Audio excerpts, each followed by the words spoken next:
Salp. Wow. Haven't seen one of those in a while. Big fella. It's a big one too. Yeah.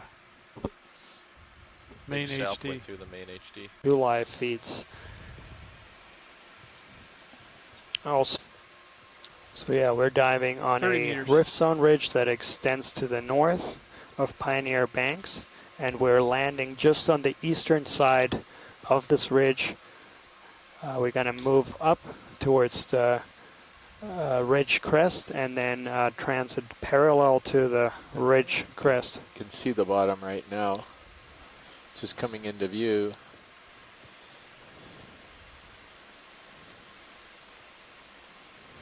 Okay. Bottom. I can see the bottom. Yeah, and I think there's 20 animals meters on it. altitude. At least scattering of animals on it, I think. I think we got a sponge in view, and I thought I saw some corals. Not real sure. Ridge nav. Yeah, we've Just definitely letting you know got that some vehicles are sponges. about to settle on Like the it bottom slopes up to your port. and confirm our bailout Yeah, plan that's what it of looks like. northeast. Which is consistent with the IPAC bathymetry.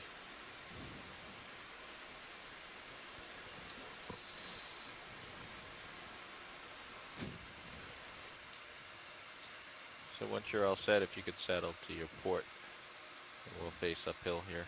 Okay. Now there is a very crooked unbranched coral. That's to the lower part of the screen. Now it's in the middle left. It makes you wonder how high that thing is because we're looking at it from the top because Yeah. we're on a steep slope. A couple dead sponges on the bottom. Lots of cobbles, lots of boulders in this particular area, and they're overlaying some sediment. Skeletal Upslope parts that are made of is- silica, and it makes them very translucent and transparent, the actually hard parts of their Right skeleton, so around they're called glass 245. sponges. Okay. Yeah, Missing. and the name hexactinella is Yeah, derived it from seems like their right in front of me. skeletal elements, Yeah, I'm the gonna deploy siliceous your, spicules that have a swing arms. six-pointed All right. I'll sit here and admire this, whatever it is. structure, and these are primarily deep sea species. The hexactinella, are glass sponges. The other thing about this particular colony we're in front of is that when these sponges are alive, they're white, so you can see the live tissue on the upper part of the colony. But when the tissue actually dies, it turns brown, discolored, and that's what you're seeing in the lower part of the colony. So part of this colony is alive, part of it is dead. You'll also note Josh, that I there often are see what these appear to be sea stars visual, like, on the geometric colony, patterns. the orange sort of Are they a arm. Sirius sonar? These aren't sea stars, they're actually Like, brittle where's that stars, feedback from? and they commonly Just echoes. cling I'm to not sure. sponges, I see it in the particularly same upright sponges and corals. Allocation. And There's the stuff thinking on is that this Sirius. allows them to get up a little That's just, further in the like, water getting column, reflected around. and You can perhaps it adjust affords the, them a measure of protection too. It's not really clean, clear. and you can adjust the percentage. But and a lot sort of these get rid corals a and lot of that sponges stuff. serve as Just play around with it. substrate or Over it, home to a stationary lot of here. other animals, and that's why it's so important to understand them. Watch lead, And pilot. to the left, there is what appears to be a black coral. Watch lead, pilot. Again, the common Watch name. lead, pilot.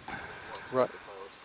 If it does turn out to be Okay, a video, let's go down primnoid, this the way. first guess would be probably something like Candidella gigantea, because it's got the barren lower part of the stalk.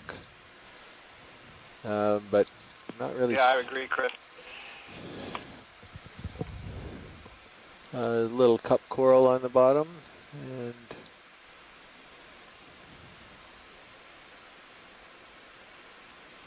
what else have we got? Any other discussion in the chat room yet? Not yet, no.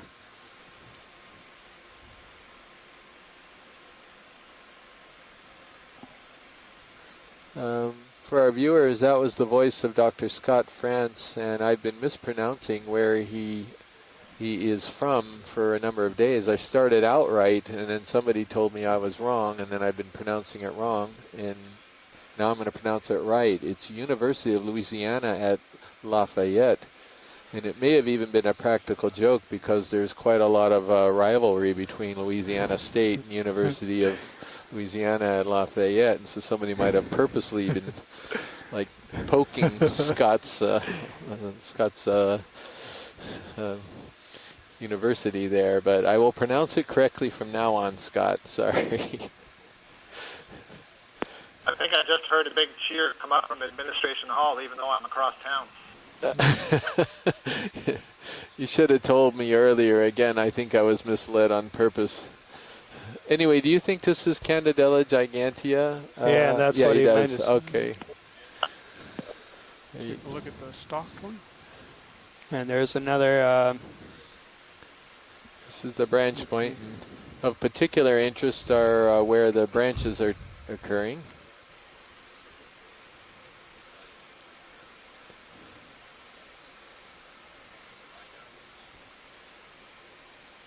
Just out of interest here, Chris, there's 4 colonies, but 3 different families of octocoral are being represented here. The bamboo corals, which are in the family Isididae. Primnoid whip that we were just looking at is the Primnoidae. And then we have Okay, I think they can see the the Metallogorgia and Iridogorgia, Chrysogorgia. They're all in the Chrysogorgiidae.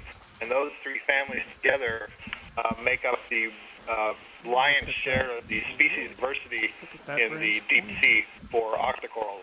They're very, very diverse families found in all oceans, all latitudes, with lots of species and lots of undescribed and unknown species. So it's kind of nice to see them all here together representing octocorals. Yeah. Yeah, it's a nice little grouping that we sort of landed on. And so for the branching pattern here, Scott, it looks to me like it's just epinodal. It does not look nodal to me. I don't know what you're seeing, which means we think it's... Yeah, that's what I'm seeing. Yeah. Internodal, as you noted, the branches are arising just past the node, but they are arising from that more solid, chalky calcium carbonate part instead of the black protein node. So we would, for now, call that a keratoisis. Right. And by the node, for the folks who aren't familiar with that terminology, we're looking at that sort of black band that was just below the branch point, and that's really, really key I'm not gonna be able for to see the understanding base. that particular group of corals. Pull out. You really need to know how the colony is branching with respect to those nodes. Yeah. So, could we get a look at this little golden colony over on the left middle of the screen also before we leave? Left. Sure. I think it's a Chrysogorgia, but it's... And there's another Walteria sponge right next to it. yeah, and maybe look at the Walteria too, 'cause Nothing really to get my toe into here. Hey Josh, will you take my tilt? And tilt down to the little gold coral. That's the guy. Okay, Tara. this looks like it's heavily manganese crusted. That's why the surface looks all textured. Hey, Chris, I was it wrong. looks like there's a Paramaricia there. Yeah, Yeah. I know. Yeah. That's what we're trying to get these little ones. I would agree. But what are we looking at now, Scott, or anybody in the chat room? Is this As what we you? zoom in, it looks like an Acanthogorgia, but get a little closer. Yeah. Tilting up. Holding. Well, the stalks of the polyps And are you'll pretty adjust long. So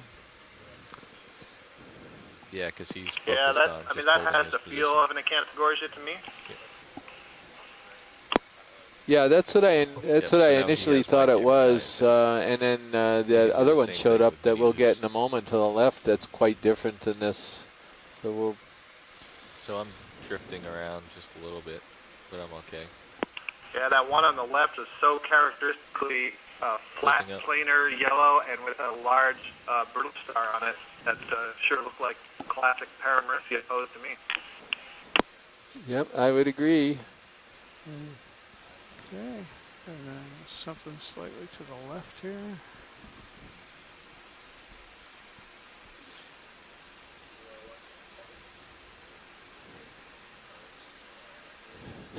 This is pretty interesting. Just the diversity we've got, just on touchdown. I mean, we're Yeah. not seeing the huge densities, but it's probably about as the most diverse diverse. collection Yeah. that we've seen at any touchdown point of any dive so far. Okay, Tara. Hold there so I get a little more stable. And little long-legged shrimp in the background, the Nematocarcinus tenuirostris. All right. Josh, tilt. Thank you.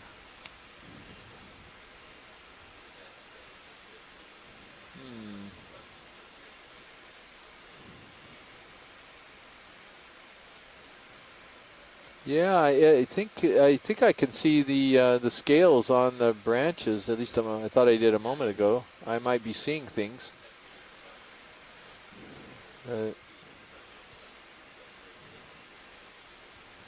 Getting a good image of the commensal brittle star on this thing. I think the branches are scaly, aren't they?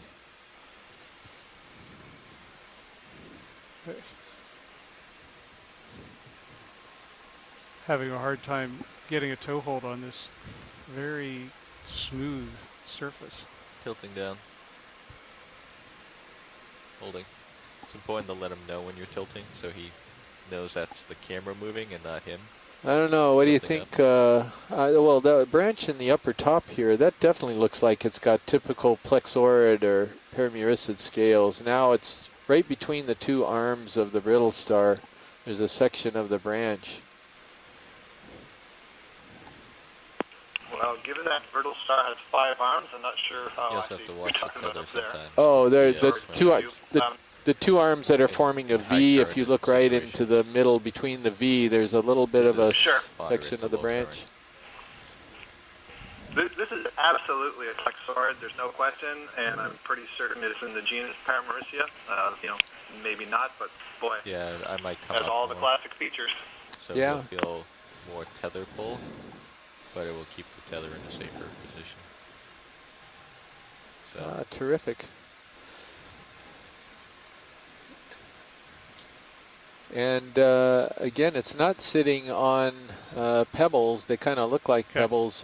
This is the appearance of a very hard other thing manganese keep an eye crust on that is coats your surfaces down at count. these depths. And when it's older, it serious. forms No. this That's the bubbly We're gonna take a texture, and that's flyby what of this sponge you're actually because seeing I with a don't little wanna bit of set down where sedimentation these- that's filling and in that's around the relative to bubbles Sirius. That's of the relative where crust. these to ship. corals are. This Walteria sponge is going to be Walteria. Yes. Pretty sure it's going to So be the CF RV Lucardi. Okay, Tara. operational As but- we configuration. It's how much Sirius, silica you has can been end up putting deposited between Go the ahead, Tara. thinner Turn, which framework turns in the center of it. depending on what Okay. you're doing. So And you in just gotta keep Lucardi, an eye on that. there's so much Occasionally in the silica right in situation, between like right now, if that I had to turn, I could you don't spin and even take it see out the and not individual spicules, affect the it. framework itself. Or Instead, you what wait you see until the these end round and then holes figure out your turns. But it's between- important when you dive between to the reset fused that spicules, on the and I'm surface. seeing round holes here If you and don't, here. you have no idea. Got it. And if we come across with the a 6.8, you have, regular you know, Walteria Fleming eye, the 1500 difference will be quite meters, noticeable. It's not a big Mind deal. if I It's take sort just of a with the slightly soft more Those That's why round you don't holes wanna are very, slowly very keep distinctive Unwinding it. of this other With species. the soft tether, if you put a turn in it, And oftentimes these you have know- a you know on commensal deck shrimp there's a turn in it. inside of Okay. them, See but the this turn. guy, White, please. it looks like you know, so he you- does not that have you his really don't wanna start putting occupant turns right in, 'cause now. If you put a turn or What? two in and then start pulling on it, you're gonna So the torque and sort of stress flowery looking coral in the fibers and background the is high voltage. Metallogorgia, very, very common. And there's like 2 or 3 of them that we've seen Bad news. already. I can see a bunch in the background. So, So Yeah. co-pilot, I'm noticing So that you're maybe it's a depth staying issue 18 that we're meters seeing above B2. more Metallogorgia, and maybe they precaution peter now, out or pretty is it much gonna when be- you go That's Well, deeper generally than because he's 2,000 right below meters. me. Right. All the Quick way down. zoom on the coral to the left of the Yeah. lasers. To the Yeah. left. Okay. Yeah, looks like it's Those very, swing got out a to very rotate small forward, too. coil. It's a Right, small they're gonna coral just anyway that we're get looking in a lot head of on into Okay, the Tara. Partial glare zoom, here. please. Sure. Get us started. So are you pretty good in interpreting coils there, Scott? And, Because I'm Josh, not will that you good. take tilt, please? No, maybe this is a small. Not as good at that as Les Okay to is, zoom of more, course. pilot. But, Yeah, go Yeah. ahead, Tara. we'll have a look here and give you some possibilities. Okay.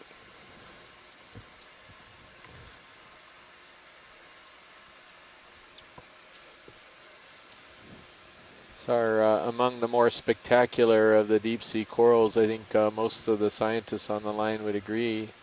They're just really, really beautiful, elegant corals, and their design is absolutely remarkable. As you can see, this is swaying in the current. This coral can basically move no matter what direction the current is coming from. This coral can spin around and set itself Yeah. up to filter the water in the most optimal way, which would be the way it is. The water's coming from right to left in the screen, and so he's bending over and he's exposing as many of these polyps to the water as he can. And then if the current suddenly changes and reverses, he can just flip right around and filter in the opposite direction. It's an extraordinary design Yeah, and there then, that's so efficient. and then just beautiful, yeah, aesthetically pleasing. These are very, very beautiful, and that's the name. If this is in fact Bella, that's the Latin name for beautiful. Is that right? Yeah, Yeah, that's yeah. true. One of the things I'm looking at is Les Watling's paper where he describes some new species of Iridogorgia from 2007. Okay, Tara, And let's, one of the when key you're done. differences between Iridogorgia magnus spiralis and Iridogorgia splendens, another really nice name there, splendens, to go along with Bella. He named it because of its brilliant, splendid, resplendent in all terms that readily come to mind when the species is observed in situ. So backing up your idea that they're beautiful. But the distance between those coils that we see in splendens is approximately 5 centimeters. In magnus spiralis, it's about 15 centimeters, so much bigger in magnus spiralis. These look pretty big spirals to me. And unfortunately, I don't have the description of Bella, so I can't tell you what the size of the coils is in that genus. That he would actually Start, name we'll one of constantly these keep moving and animals spend time zooming that, in. Rhodantha Chewbacca. That would be a Pretty shallow. a really easy name for those of us who have to Bridge nav. call out things on video to remember. And it's just a really classic, funny Like the name request to to have ship for move. an animal. Maybe we could take a look at the 270 coral to the left, at 0.1. Yeah. the bigger colony. Yeah, the darker gold one. Okay. Looking at the left is the specimen of Rhodantha Rhodantha. The etymology has the name Rhodanos from the Greek meaning lazy. The one under the lasers? Yeah, Correct. that's Copy correct. that. Alright. Yeah. Feels like it's comfortable down here, so just let us know if you'd like to change anything. And nice job maneuvering this morning. We hit waypoint 1 perfectly. Coming in for a landing. And that large sponge, for those of you who are interested in that, that's going to be in the family Pheronematidae. It's another one of these glass sponges in the class Hexactinellida, and it's in the genus Poliopogon. We're currently calling this Josh, if you take particular tilt and species Tara, you may zoom. Poliopogon species B, and it's undescribed, and hopefully it'll get a real name within the next couple of years.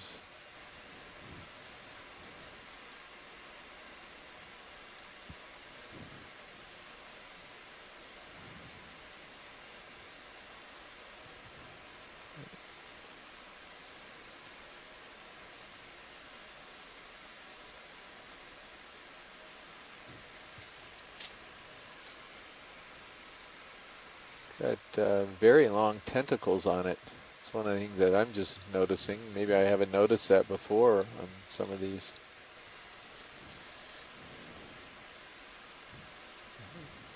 And the interesting thing about this group is the size of the polyp compared to the size of the branch it's sitting on. The branch is just so tiny and Something in delicate, there. yet these polyps look like they're quite large. Yeah. In the back. Yeah, what is that with the purple? It's some type of a shrimp. And he just- Behind the shrimp. Oh, behind the shrimp? I was thinking that was part of his rear end, but Oh. maybe it isn't. Oh, Yeah, he's upside down, yeah. and maybe those are eggs. It's an egg pouch.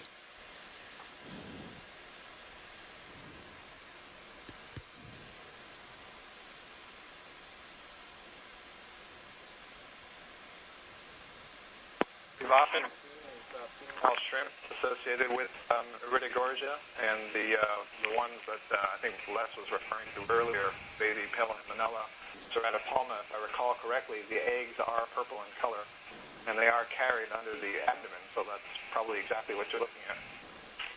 Oh, excellent. That's a good example. And there he's moving. Thank you very much. Exposing himself. And look at those. Oh, They look sure at look that. like eggs. Wow. That's Yeah. gorgeous.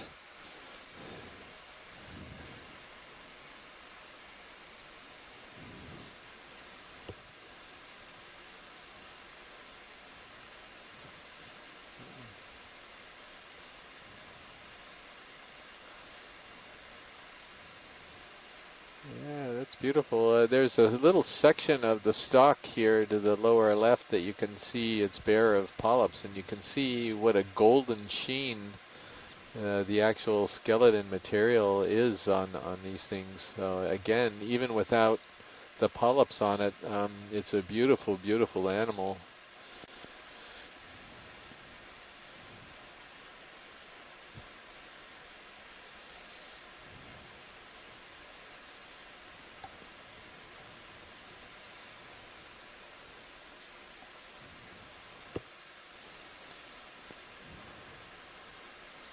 Yeah, it looks like we're going to have a lot of targets here today to take a look at. Yeah, very interesting that we're not seeing the density, but definitely a nice diversity of corals. Sure. Watch lead, happy with this? Yeah, I am. All right, Tara. I'm getting spun around. Did you lose the thruster? No? So did we get an ID No, on we're the just species? Any in the chat room? Okay. Is it Iridogorgia splendens? Is that what? Yeah, it looks Yeah, like it looks like it. All so, right. You have your camera back? Okay. type of coral down here.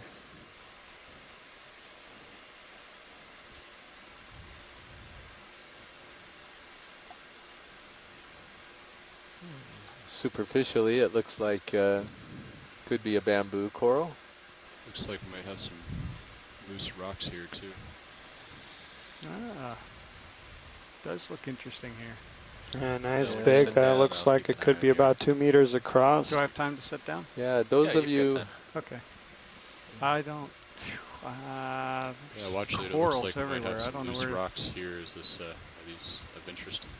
Yeah, I think so. I see an angular one that's right above the little coral at the bottom of the screen. I don't know if you have the lasers on, maybe I could direct you with the lasers. Lasers are on. You know, watch Just lead. Got your tilt. Okay, thank you.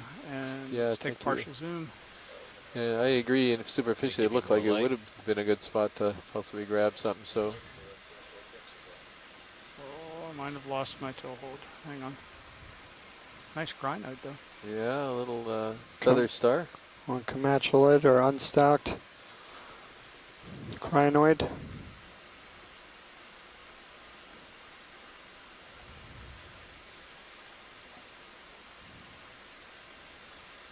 And Les and Scott are debating here on the identity of this coral. It is very big, as I mentioned. It looked like about 2 meters across. A nice little crab. Les suggested perhaps in the genus Ecnomyces.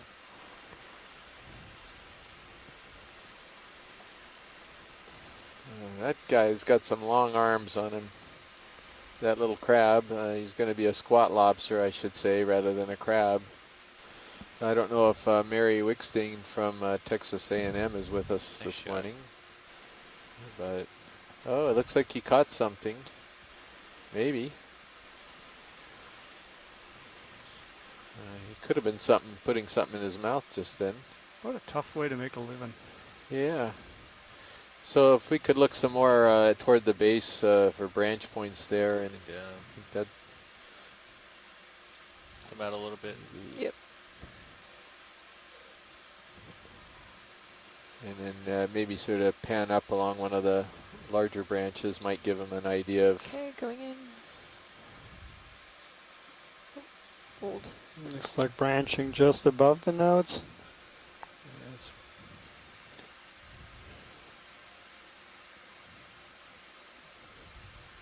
Can we come? Yeah, Down there you again. can clearly see a Or up. node, and the Down, branching there we is go. Perfect. internodal Oh, for that's good. sure. Yeah, pretty shot there. This kind of looks like what we collected yesterday, I think. I think it was yesterday. I'm losing track. Well, it was yesterday, and it might have even been the same thing the day before, which would mean that if it is all the same thing, it would be a range of at least about 1,600 all the way down to 2,800, so over 1,000-meter depth range. Yeah, Okay, I'm not we tilt convinced up this one is not as planar or flavolid. This looks a bit more three-dimensional than all the colonies we saw yesterday. Yeah. Well, there's a I good definitely branch agree point. with you, If you Daniel, tilt that down this is just a very tiny bit, three-dimensional. Yeah. and Yeah. then push focus. Let's hold that. Yep. It also has those Push, nodes that out are to the really back. thin that Oh, you're suggest talking the about that? overgrowth. Yeah, There's one in the that front one. too. Parts of Oh, the okay. colony. Yeah, I was talking about that one in the back. That big What thing. that'll do. You can see the node and the branching. Now, Les made a very interesting comment here a little while ago saying that this looks very similar to what you would expect from some Atlantic deep-sea habitats. Dr. Les Watling has done a whole bunch of work off New England and on the seamounts there, and then as well as here in the Pacific, and that is interesting that the deep-sea habitats are far less distinct between ocean basins than the Okay. shallow water fauna.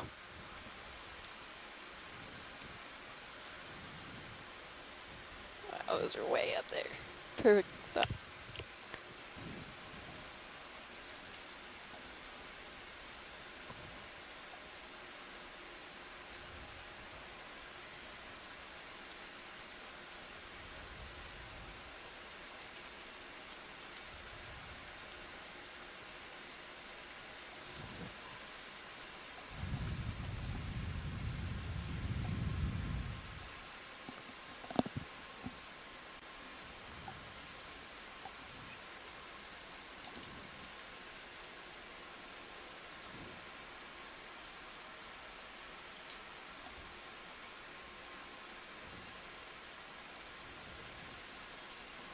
Okay. Get a little wider shot if we have time.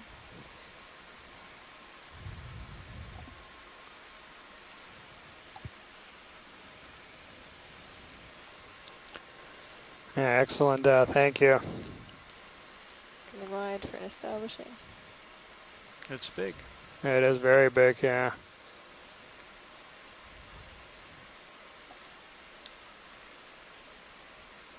Can you kill lasers for this last? Thanks. Great. Full wide. Thank you, pilot. Okay. Great job, everybody. So again, if you're just joining us, we're diving on a rift zone ridge off of Pioneer Bank. A rift zone ridge that Okay. Get a little wider shot if we have time.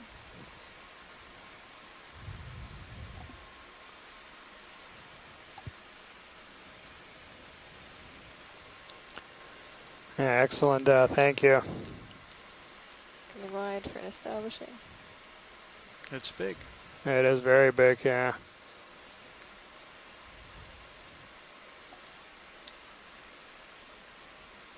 Can you kill lasers for this last? Thanks. Great.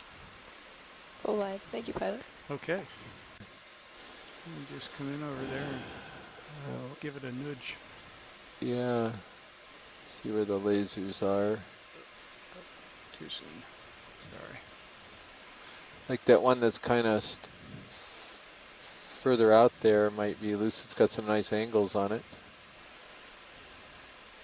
And that sponge is Feria near Oka erecta that kind of waffly erect sponge.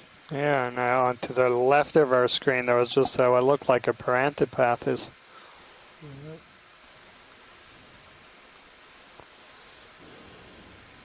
I suspect that the rock picking is going to be a little challenging today. One of the things that we might want to note here is that the rate of precipitation of the manganese crust and various elements that make up the crust actually increases as the oxygen levels go down, and the fact that we're closer to the OMZ may mean that we're getting a little bit thicker crusting here, because it may have actually had a faster rate, and that's why we're getting a lot of this bubbly texture here in glued in rocks.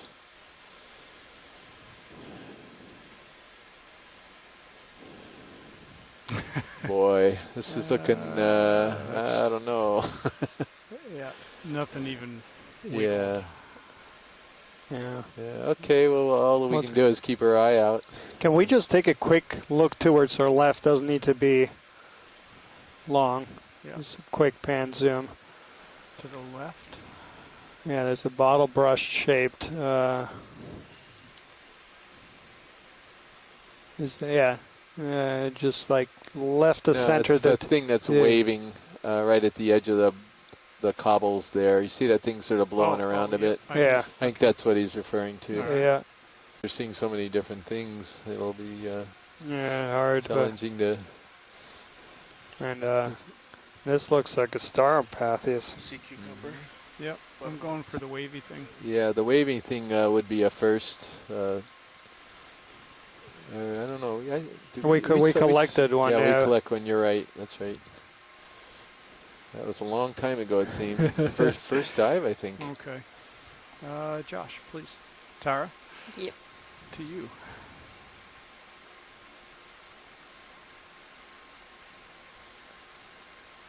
And Tina is watching. No,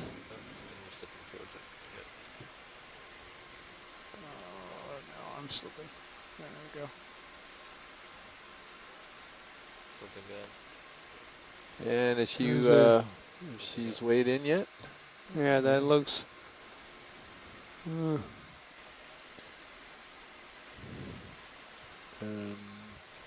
It's like Paranthropathes. Looks like there's a consensus among the specialists. That was a good spot. Excellent. Good.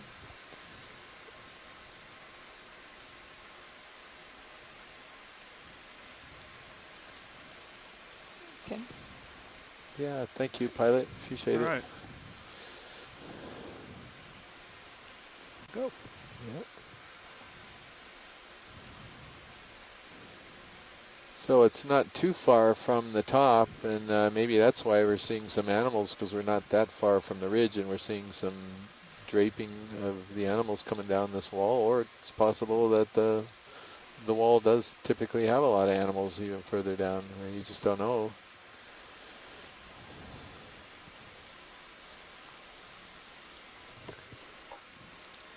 Do we have the lasers on? I don't see them. There they are now. Okay, perfect. Thank you. Yeah, there's a request here. Yeah, nothing to see here. Yeah, folks, let's like every moment, there's a distraction here, because we're seeing. There's looks like an incredible sponge up ahead, but I'm not even looking at it. And beautiful corals. It's another one of these large bamboo corals that we were just sitting down next. And 3 of these polyopogon sponges in the background there. First I thought it was a single sponge. I can see it's now 3 colonies.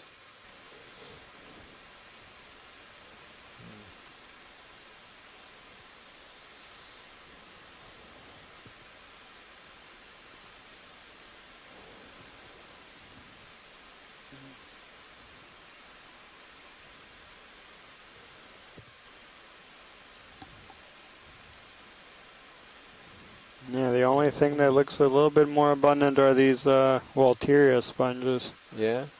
A nice little grouping of them. Looks like at least 5 of the Walterias right here on the left of center. Yeah, and they're getting, Yep. in the distance you can see them all Oh, along. yeah, that's right.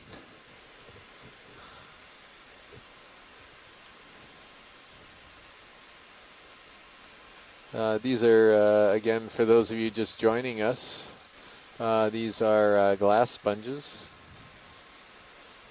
That's why they have almost a translucent appearance. They're very beautiful sponges that you only find in deep water, so it's a real treat to be able to see these animals that you otherwise would not see at all if we weren't able to get down to these depths. There's a corallium over there to the left, upper left. And look at this. I don't think it's my imagination. I think we are getting into more and more densities, a typical pattern as we approach the ridge crest.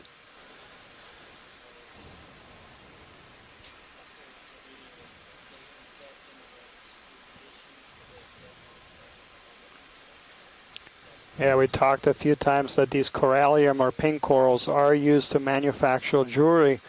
What I hadn't mentioned before is for how long humans have actually used corallium. So there's some ancient Egyptian remains as well as in prehistoric European archaeological sites where they have human remains with pink coral jewelry. So humans have used these artifacts for a very long time. Yeah, and so Tina, just a word. What we're going to try to do, since we were sitting down there imaging a lot of things for a while, is we're going to try to make a push for the ridge top, which isn't too far up, and then we'll open it up for close-ups again. And I think we're going to find I'm assuming this is all volcanic underneath all of this this hard stuff here, but it's a little hard to tell. It's so coated with manganese. Yeah.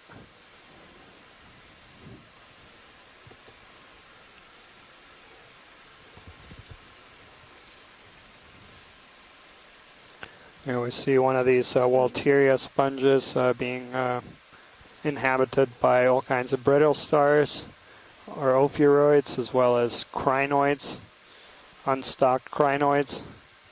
To the lower left we see of the screen we see a mushroom coral or Anthomastus.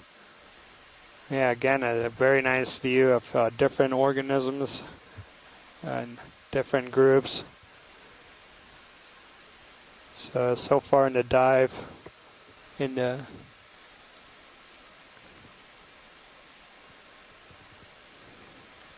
seen a nice diversity, and then Tina's just pointing out a Bathypathes, which I don't see. And a little update while the ROV is waiting for the ship and the Ceros to get caught up here is we're about 110 meters to the crest of this ridge. So we don't have that much further to go. Wow. And that's a quite a beautiful little clump of these Chrysogorgids, if you will, in the family Chrysogorgidae. Yeah, but we see some Metallogorgia in there as well, and again another mushroom coral. Yeah, but we definitely see an increase in density here as we're moving up the flank of the ridge.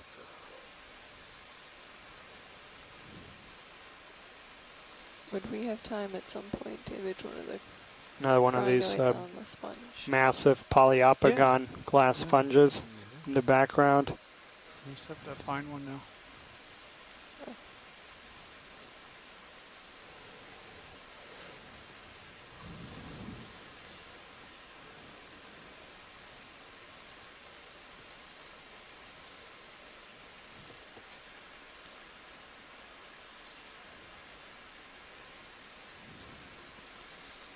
Bridge now. There's a sea urchin, the Sparosoma obscurum. He's a familiar urchin that's down around these depths that we've imaged before from submersible dives and in on this ROV, from this ROV.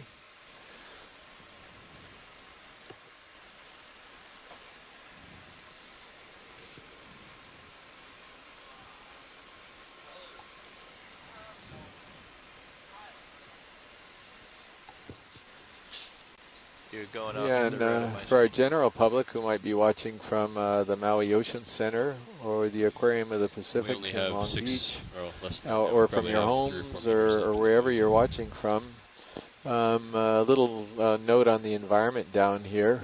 We are at 1,600 meters down. That's over 5,000 feet down on a seamount called Pioneer Bank in the Papahanaumokuakea Marine National Monument in the northwestern Hawaiian Islands. This is a broadcast from the ship Okeanos Explorer and its Deep Discoverer ROV. And just to give you an idea, our oxygen levels here are 2.2. I think those of us at the surface are used to breathing something in the between 6 and 7 milligrams per liter, and this is 2.2, so the oxygen levels are quite a bit lower here. These animals obviously are doing fine at this level of oxygen. Also for temperature, you are looking at just over 2 degrees centigrade, so very, very near freezing temperatures. And of course it's completely dark down here. There's no way there's light penetrating except by perhaps by animals that emit light, because a lot of the animals in the deep sea actually have bioluminescence organs and ways of generating light, but there's no downwelling light whatsoever. It's all been extinguished by the water. Yeah. video. What's See a special huge about a crinoid unbranched on a bamboo sponge? coral there. They're just pretty. They are pretty, but I think the contrast would be a beautiful image. Gotcha. Yeah, and Especially again, when Dave, these- and for video, if we could hold off a bit on close-ups, because we really would like to get to the crest. And Making tracks is a priority. Yeah, it is. Just Okay. until we get to the ridge, Ridge, and then nav. I think we're going to find a lot of animals up there. All right. Keep Yeah, us appreciate moving, it. Carl. Yeah, thank you. We're moving at a Bridge, steady what's our 0.1 progress on the west. current move? We could pick Thank you, that up Rich. to point 2. I'd be Okay. comfortable with it.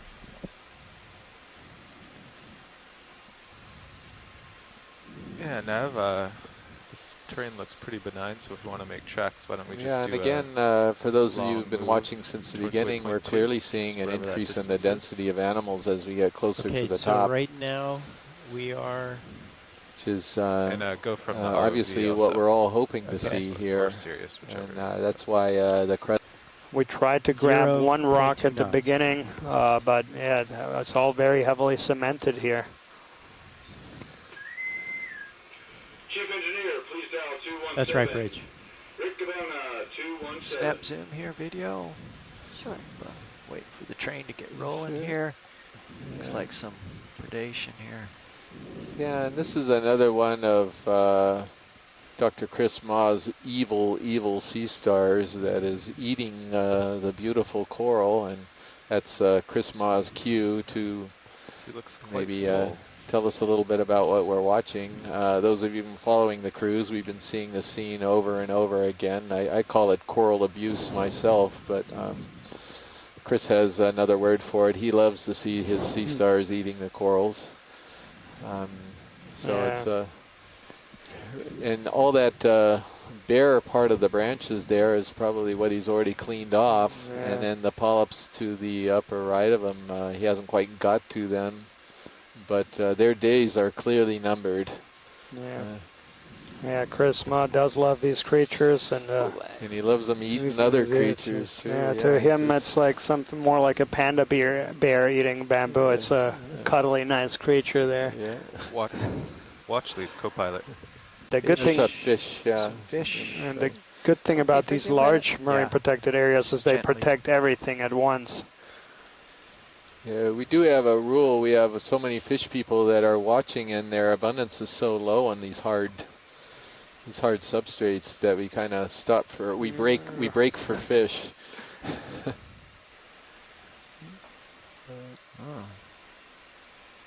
Yeah, it's clearly a synaphrobranchid eel. Dorsal is way high on him. He's unhappy about something. Yeah, how about lights? I've never seen that behavior before. Yeah, though. he's yeah. It is pretty weird. He looks a little different from the Synaptobranchids that we've seen so far. I wonder if we've got Bruce Mundy or Mackenzie Geringer on the line. We do Actually, not we have do them in the chat. So Yeah. perhaps they're watching though. Yeah, Okay, I must but I'm push ahead. pretty comfortable going with Synaptobranchid, and it clearly is Breva dorsalis. We could just leave it as Synaptobranchus. I think even the genus is mine, and also in a Rittigorgia dominated community from the corals standpoint.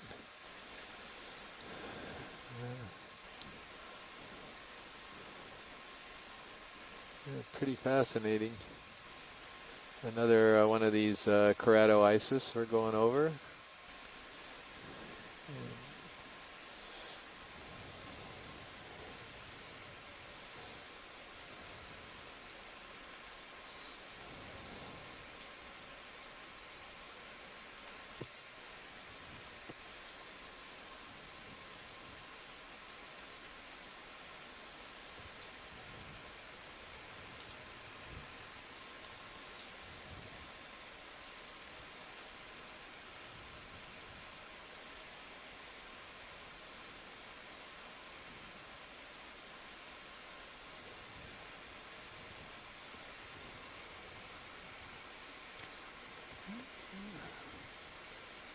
We see a few more of these big Iridogorgias there.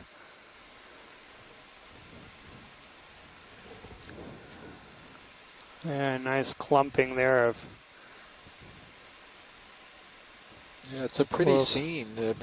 Very different scene than what we've seen. That was not intended. Yeah, our depth right here is 1,612 meters. And we may be looking at the start of the crest of the ridge right there. It looks like it's flattening out a little bit. And Fledermaus has us sort of right on the lip.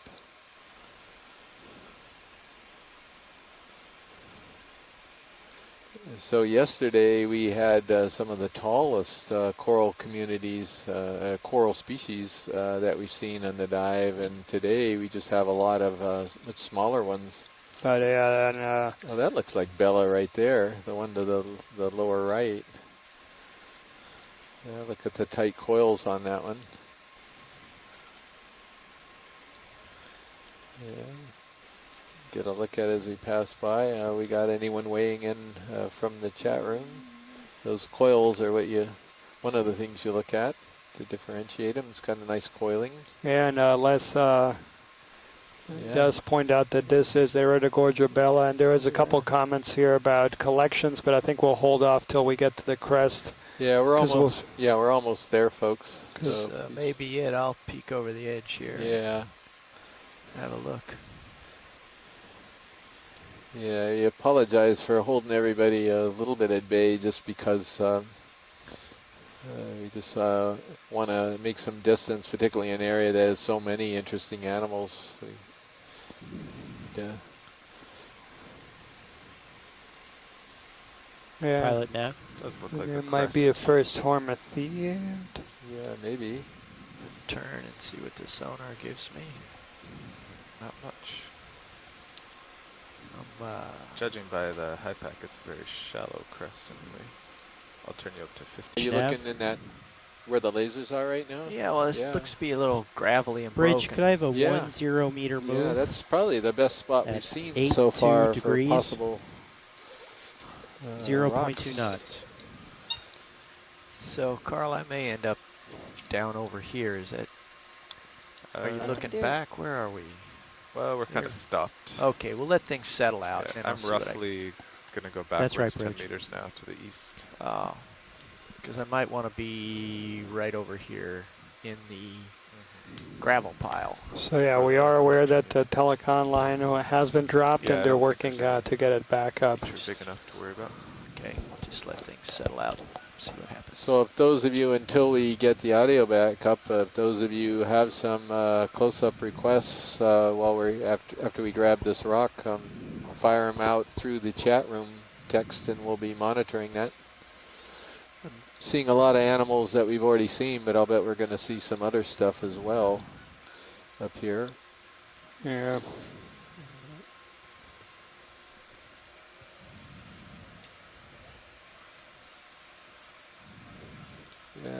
And also just to give folks a heads up, we are looking at leaving the bottom at around 3:30, a little after 3:30 Hawaii time.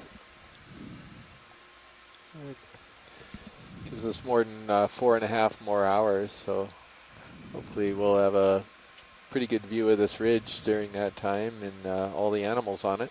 Yeah. But we're certainly off to a great start here. Absolutely. So a lot of things. And Jonathan is already eyeing some of these rocks there. How difficult that's going to be. Something down beneath my feet as well, Carl. Oh, to tilt down to?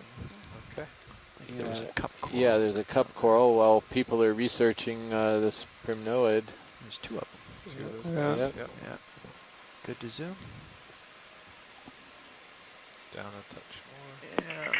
Hi, Come Chris. I was left. just checking out some of the details that Cairns has written about the different genera, and I see that it is possible for Narella to be unbranched. I don't know that there's any known from the central North Pacific or up around Hawaii, and it's also possible for Calyptrophora to be unbranched. But same thing, I don't know that there's any known from this area. Well, then the million-dollar question is this something that we might be interested in collecting? Right. So as I'm looking at least one image here of Candidella, and the polyp that I'm looking at looks like it has body wall scales in numbers more than just two. Looks like it's 3 or 4 circles of sclerites. I can only see 2 prominently, and when we were looking at it close up, but admittedly, that's a very different a very difficult character to see in this video because they are so small. Yeah, well, I can't really Candidella for you, but I think by all means, yeah, what? Based on the information we have at hand and the people who are writing in, I think it is a collectible possibility. Yeah, it's just I've seen a lot of the Candidella gigantea both close up and from far away, and the sheer density of polyps and calyces on this thing are much higher than the Candidella gigantea that I'm familiar with. That's why I'm thinking it's not. They tend to be pretty sparsely populated with polyps of a very large size. I think that's what gives it its name.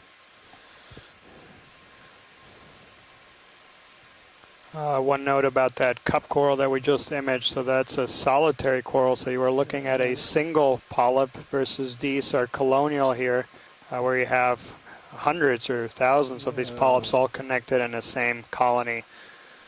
So, Pilot, why not? Is it possible to collect this single stock coral, or is that going to cause problems? Or no, we can get it. I know we're kind of in this little wedging area, but well, I'll sure take a shot at it. It looks like it's a bit below the skid and forward. Do you think you have enough reach? I will have to come wide, and I'll have to assess. Video wide, please. You're going. Oh, what? Oh, it's right there. Yeah. It's not going to be a problem. Let me get firm. Some Chrysogorgia. I don't know if we want to, but since we're out of that depression, Sea anemone too. Just ahead of us is a Walteria sponge, a glass sponge. In the group Hexactinellity. On top of it are a couple of unstocked crinoids or comatulate crinoids.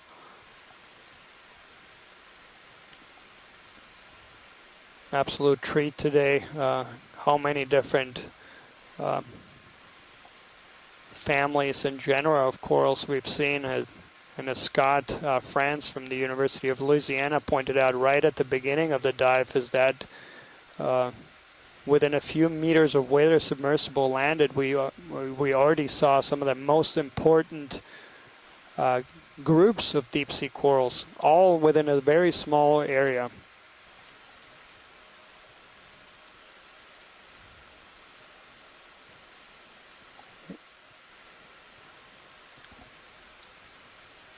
So Dan, it's quite clear the current coming over this ridge here. You can see that Alhazard and Iridogorgia Yeah. waving in the breeze, so to speak. Yeah. So still coming from west to east, is that right? Correct. Yeah.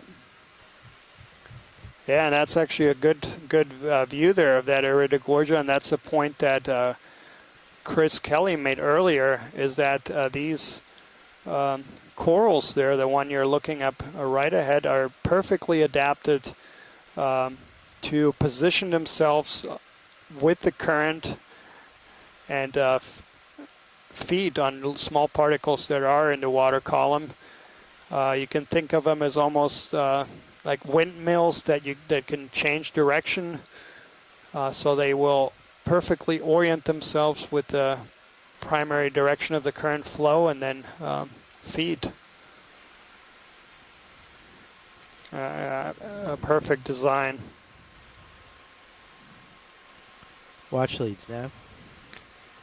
Go ahead, Nav. I just wanted to let you know that we already initiated a move to advance up the ridgeline, and the vehicle should start moving in a minute or two. Roger that. Yeah, Sirius is moving. It's catching up with me now, and I'm Of the crest, but we can adjust that. Yeah, and if we have a quick second, the perhaps next a move. quick snap zoom on one of these more golden brown colonies. sure. Got time now.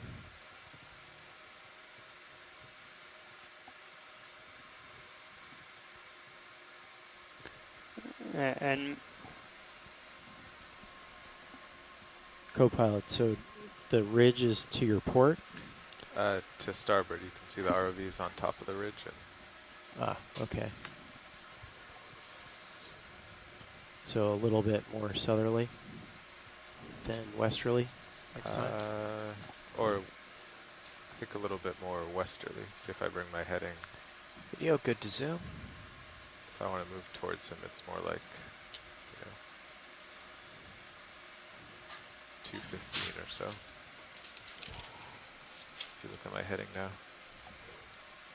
Ah, okay. yeah, that looks like something that we imaged early in the dive. In the background, we have another cup coral. Those are scleractinian or hard corals.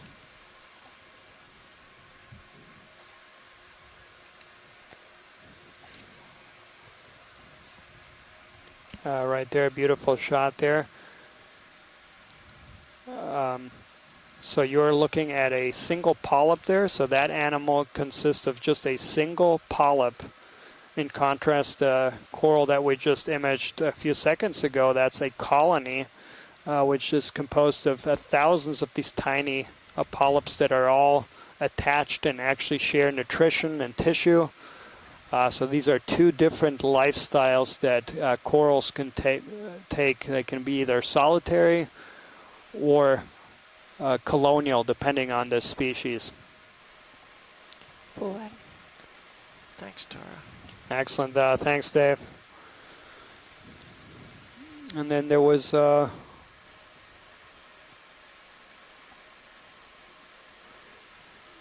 request by some to image some bamboo corals with 2 or 3 branches. I'm not. A short move to achieve that, and then advance along the ridge, or a longer one? Well, I'm at least 30 meters, around about 30 meters from him, I think. So Okay, I so do 30. 30 meters along your current bearing 225. Yes.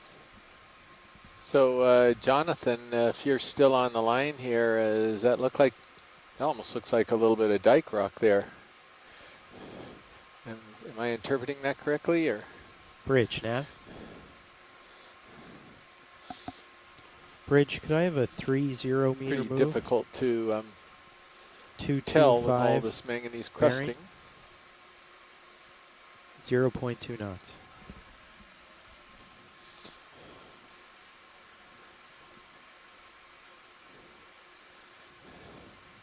That's right. Thank you.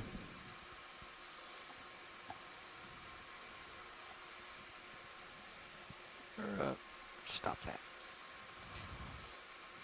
It's breezy up here. Okay, got that. Okay, video, good to zoom.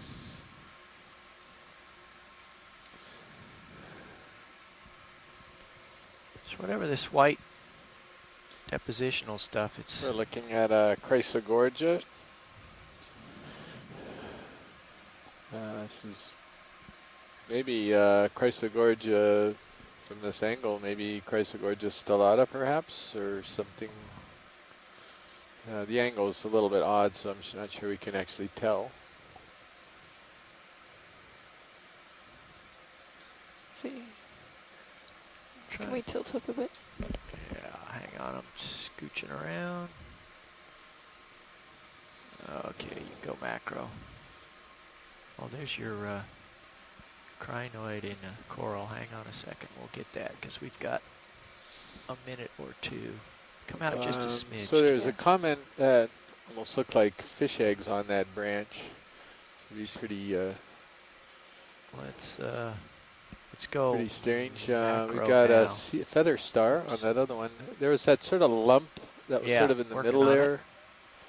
Trying to figure out what that was. That's full zoom. Okay, that's all we got.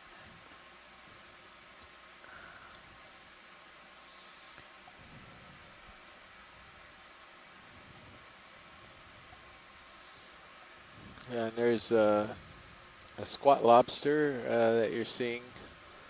And you can tell a little bit how strong the current flow is. You can see this thing moving around, all the polyps and branches. Let's come out just a Tina little bit. Hold Molitsova, that. who's at the Smithsonian right now, she's visiting from Russia. She's was weighing in on, she's wondering whether it could be a gastropod too. It was really hard to say what that was. Do we have time to Yeah, we're gonna go up to the right? Just maneuvering. Oh, up to the right? You don't want the Yes, crinoid? You no, want that that? one. Okay, all right.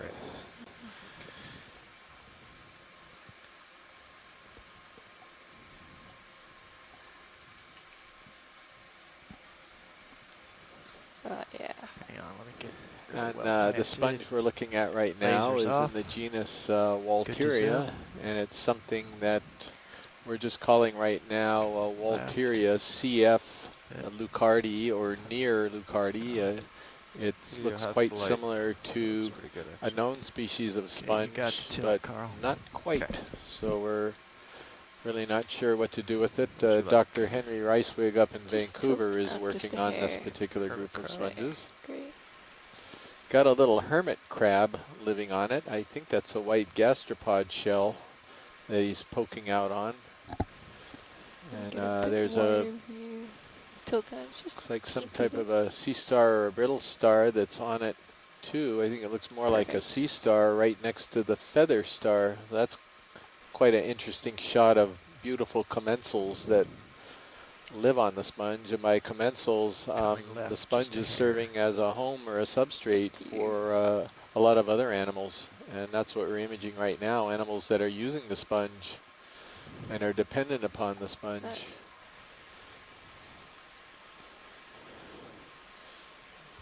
All right, I'm going to get that for a screensaver. I want that shot. That's beautiful.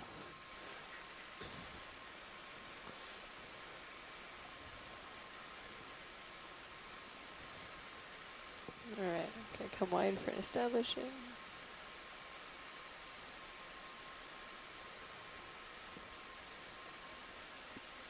That is a nice arrangement there. Yeah, that was rather picturesque. Thank you, pilot. Okay, off we go. So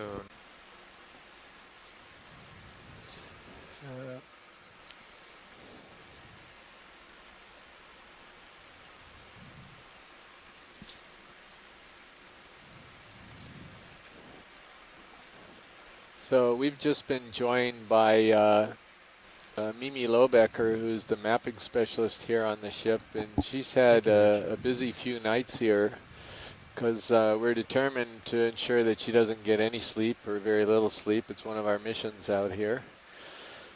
And Mimi's gonna maybe update you folks on our position, and maybe And then also you called Mimi, for a if you stop could talk a little bit minutes about ago. I what did. you're up to off of that Cretaceous geode and things, and what you guys were doing swing around at night, jockey for running position. lines, something about Co-pilot, sub-bottom yeah, I call for an easy profiling. stop What at is that? 33 after. I don't. Come wide on moment. Sirius video. How about now? That sounds a lot better, Mimi. All right. That's a nice shot. Well, last night en route to this morning's dive site, we mapped a seamount during our transit line, which was expected to be there according to the satellite altimetry data from Sanwell and Smith. However, it ended up being about 1,500 meters higher than expected. So it's a seamount that rises approximately 2,500 meters above the seafloor. And it has a very pointy top, which indicates it's never been above sea level. It never got planed Co-pilot, off yeah. like a lot of the other seamounts in the area. So yeah, it's not a geo. It's I actually was very thinking maybe like conical in 2 or shape. 3 more And minutes, it's also very symmetrical. and you should it be did fully not settled out. have any rift zones on it. Great. Yeah, I'm in a really good It's just kind of viewing a spot for standard conical ROV now. seamount. So that was our exciting news for last night. You want to settle And out a few before we nights continue up the ago, ridge? we or- did map Yeah, the they're top of a talking about geo maybe a sample. several Okay. times with the sub-bottom in an effort to see if there's any sedimentation on the top. The point of the sub-bottom data is to actually Setting penetrate up the an auto seafloor, XY here. so you can see if there are layers of sediment See how it does. in the area. float. You can see if there are Might try a snippy chambers while of floating. lava Yeah, potentially. Pilot, stand by on the collection. I'm still waiting confirmation that Oh, there's interest in understood. this. Understood. Sorry, Mimi. Oh, that's okay. Yep. You can Video, see, you yeah, can zoom magma on Sirius if chambers. you'd Sometimes you can see pockets of subsurface gas. So it's just really a way to see what's going on with the geology in the area. So the reason for collecting intense sub-bottom data over The rock. I think a 2 little days ago, wider than I over want the Yep. geo losing 2 it. days No ago, was to problem. see if it That was was- a Perfect. Cretaceous seamount or a Hawaiian seamount. Well, what does that mean? What's Cretaceous? Why What don't is you it? tell us that? Well, in a nutshell, it means it's really old. You folks are familiar with the movie Jurassic Park. Well, Jurassic was a period of time right before the Cretaceous, but the Cretaceous followed that, and I think, if I remember Co-pilot, correctly, yeah? it's around Go ahead. 60 to 120 So I million think we years might have ago swung was a the little bit Cretaceous past period. it. Looking Plenty at of dinosaurs Sirius still running sonar. around. And so that's a Oh, yeah. really old So- seamount. We're close enough. Just let And this that's settle. why it's of interest to try to Close enough. determine what its age is. And it sort of is intermingled with younger Hawaiian seamounts that arose well after the dinosaurs had departed the planet. And so, So go ahead. So the sub-bottom data made it look like there was very little sediment on the top of the seamount. So what does that tell you? Yeah, it tells me that there's probably very, very heavy manganese crusting, which could occur if it's reasonably well current swept, and also if it's had a very long time to accumulate a very hard crust on it. A long time to accumulate a hard crust. So Yeah, so the it's fact really that there's old. not sediment buildup on it does not mean that it's not Cretaceous. Yeah, good point. And so I'm a little, I don't quite understand it, but I think that from what I've read, you can get both. You can get very hard surfaced guyots, and then you can have others that tend to have a very deep sediment layer on top, and I don't know exactly what the determining factors are. And then you can have others that tend to have a very deep sediment layer on top, and I don't know exactly what the determining factors are. Interesting. Yeah. So that's a good point. If it does have a hard manganese crust on the top, the sound from the sub-bottom sonar actually can't penetrate the bottom very well. Most of the sound bounces back rather than penetrating through. Yeah. So that's how we know it is a hard surface, because we didn't really see anything underneath because the sound simply could not get through. Yeah, come wide on Sirius pilot, for a so I'm moment, not just to get a- seeing any interest full in line. collecting this There's animal, full so Okay. maybe we I can asked. move on. I was waiting I to give was people a zoomed chance a to bit, respond. but yes, Yeah, so I no, think not I- too much. Well, thank you, Mimi, giving us an update on what's going on at night here with her team of James and Joyce as well, who's been helping her out with it. Oh, they're so Pilots, great. yeah. They do most of the work. Go ahead Yeah. Well, also you So, are creating some looks really like awesome Sirius surveys. is a little You're bit past it. very responsible for not only watching over everything, but creating the surveys. that are finding So all what this are we stuff. thinking? We'll just A hang out pleasure. here, Yeah. see if they want to collect this. So, Oh, from the answer our is no. first Oh, no. waypoint Oh, along sorry. the top of the Well, there was seamount, no- or the top of the ridge Gotcha. today, it Nobody looks like we've spoke up. gone about Alright. 95 I'm gonna meters. Here today. So, Jonathan Tree, are you out there and on the chat room? Because this sure looks like dike rock to me. Sure looks like we're looking at a dike, and it'd be great if you could weigh in on this if you're available. Yeah, Chris, sorry, I just stepped out for a bit, but I'm back now. It does look like a dike, but the video keeps on cutting out and is pretty pixelated. Far Oh, south, there it we go, looks like okay. Right lined up. I think we're close enough. Yeah, that looks like a nicely exposed dike Sounds that good. has had the it looks like softer that wall peak rock might around it be removed, almost but it dead looks ahead like of there the might be star, a yeah. couple, actually. Yeah, so what's a dike doing down there? Is it trying to hold back the water or something? Or oh, those are the dikes on land. What's a dike down here?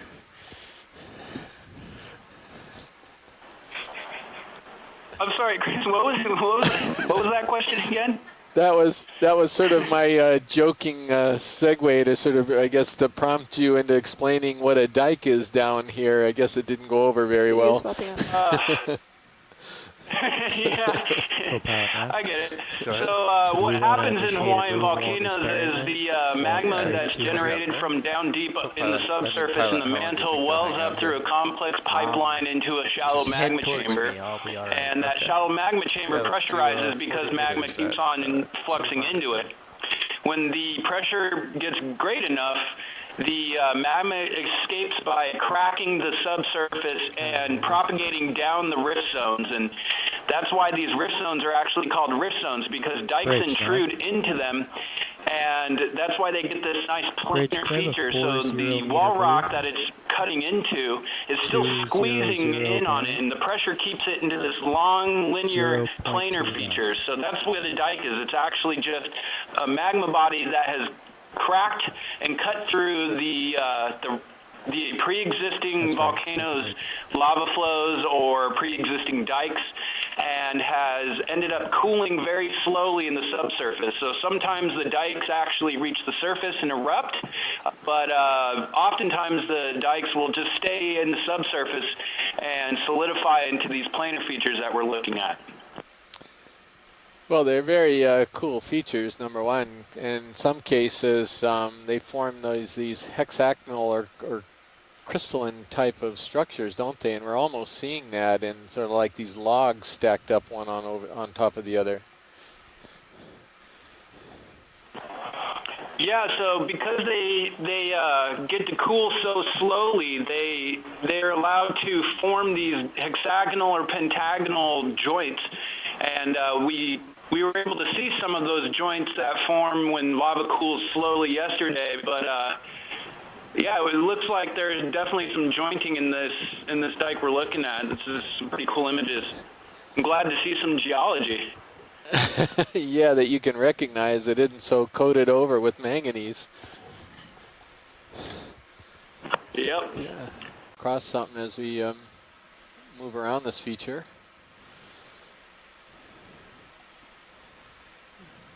So,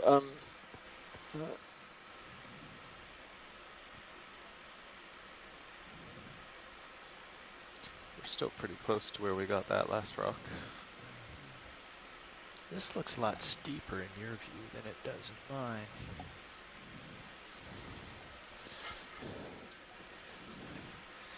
Big current.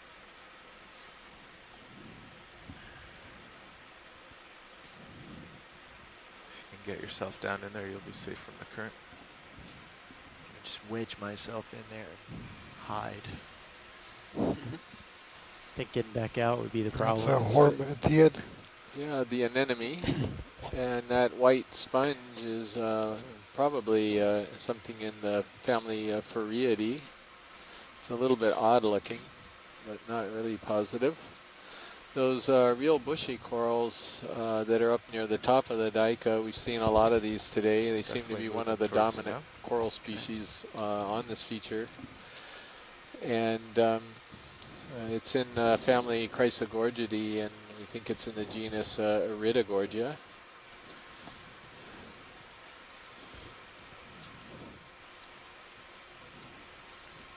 Sort of a beautiful deep sea scene we're seeing here. Yeah, mushroom coral, pink coral, a whole bunch of these chrysogorgid corals. And this could be what, stellata? Yeah, we got a zoom in close-up and one lose the a little bit skids. earlier that I thought could be stellata. Yeah, that's good. Thanks, Roland.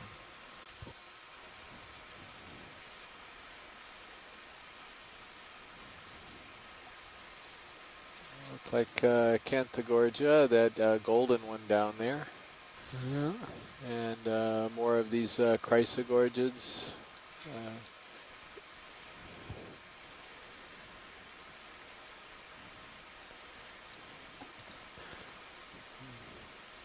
One of the massive Poliopogon sponges coming into view here to the right. It's a pretty scene, just sort of moving up along this this dike. Right here is really beautiful. And there's an interesting sea star there.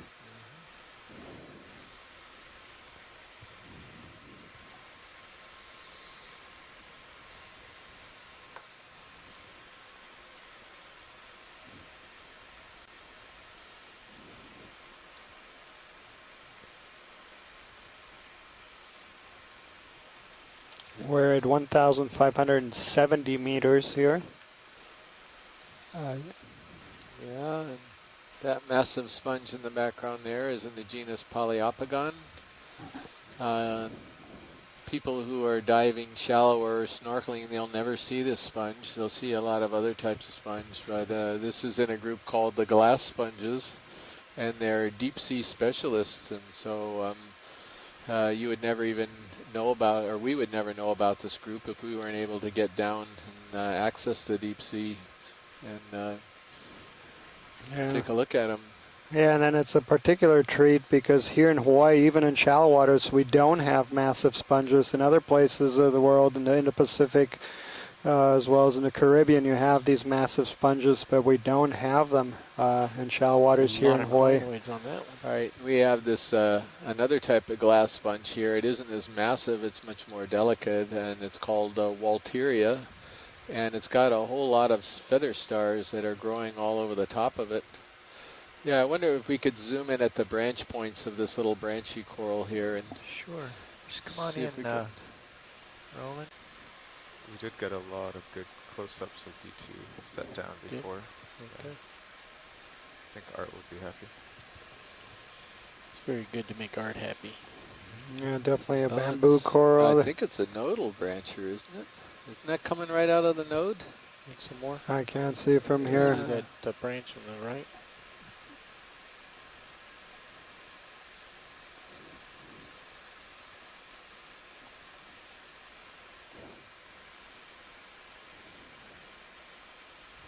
He's going to get a little tighter image on this. Most of these that we've come across are branching from the inner node, which is the white long parts of the stalk that are between sort of these black bands on it, and the black bands are called nodes. You could also see some beautiful squat lobsters. Yeah, I believe the white one is a Munidopsis. I thought I saw the three spines. Video, can you come wide on stairs? What are we looking at? Everything. Let's look at that dark. Let's look at the crab, and then we'll go to the branch, dark branch next to it. Okay.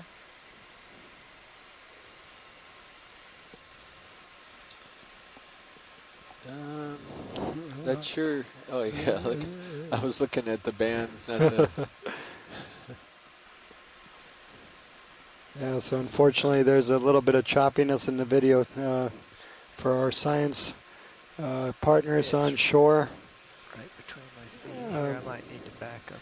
Go ahead, Bridge. Could we take a peek at the branch points? Also, do the. Actually, I gotta go. Okay, I think it's. I'm comfortable with. There's a big fish coming our way. Yeah. Take another one of these eels, possibly a synaptobranchid eel. Nice scene. This will be my screensaver. Oh, well, that's pretty wild. That'll be interesting scene. On the bamboo coral first, and then the coral below it. Just want to confirm that branch point is nodal. Good to zoom.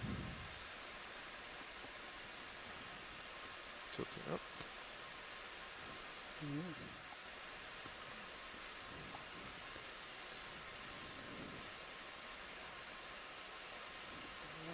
Boy, that's hard to say, but I think it is. I think it's coming out of the node right there.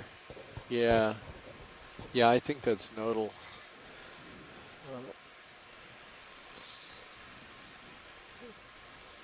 Yeah, that's great.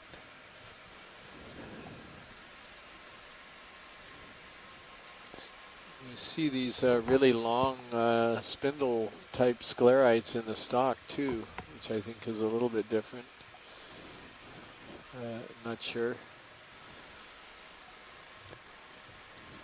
Yeah, unfortunately, there is a little bit of problem with the video being very choppy on our shore stations, but Oh, I'm almost backwards on Sirius.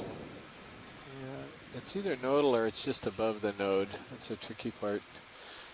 And then maybe that coral down below it. That would be good to get a look at that, because I think it's something a little bit different. Copilot now.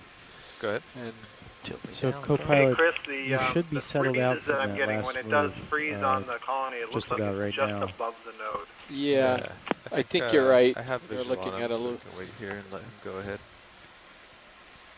When we are looking at it a little closer there. Check in with watch lead. It's either that one or one.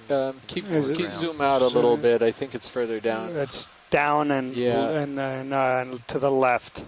And it's Yep. right there. That fan that's at the base of the frame right now. That one right there.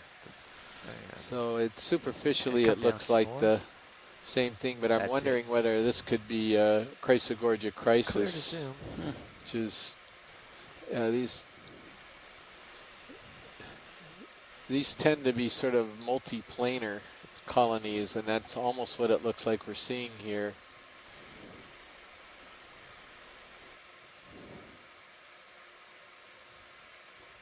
And there's another nice scleractinian cup coral to the right. This is the first dive where we've seen quite a few, larger numbers of these. We've seen just one or two per dive, and on that spot where we collected the rock earlier in the dive, there was at least half a dozen. Okay, let's come out wide. My relief is here. And there's a whole bunch of them to the lower part, having bigger polyps and not as slender, and Desmophyllum being skinnier.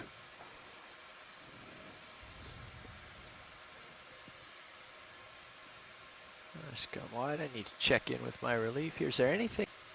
Bumps?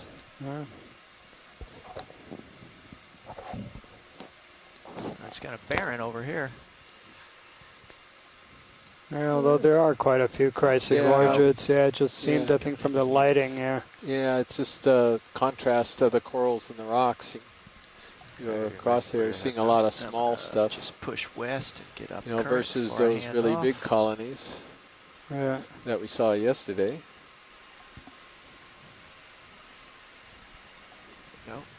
It's just this remarkable contrast between the different communities.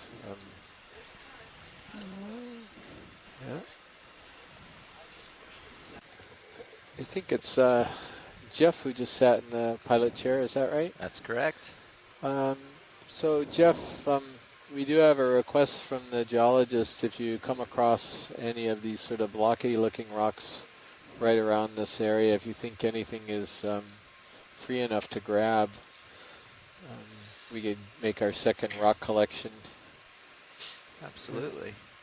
This all looks free to me. If that's seems like your timing is impeccable. Yeah, that's it's like maybe one of these that are right here on the side of this wall here might work. They've got some really nice angular surfaces to them. Just to the left of center here? Left to center, that's correct. I think we're looking at the same thing. Just settling in.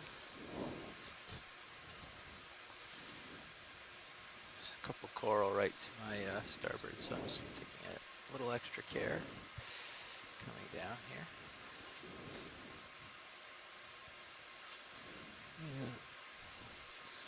Okay, a bit. Yeah, more angular and not as crusted.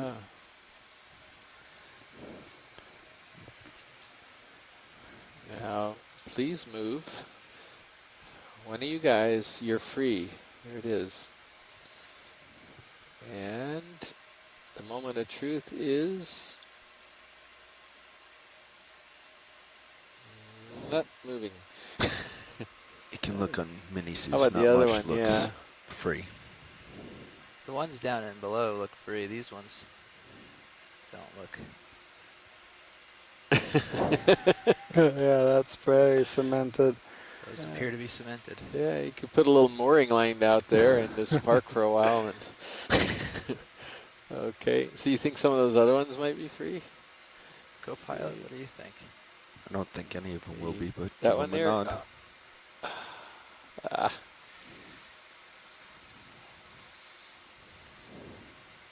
Oh, their angular shape sure made us think they were going to be free. Yeah. But I don't have a...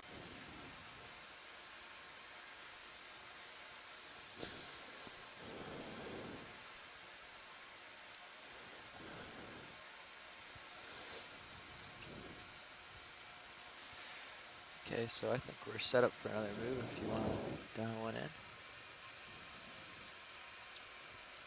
Yes. Can't hear you, sorry. How does like 240 look? Looks like it goes maybe right up top.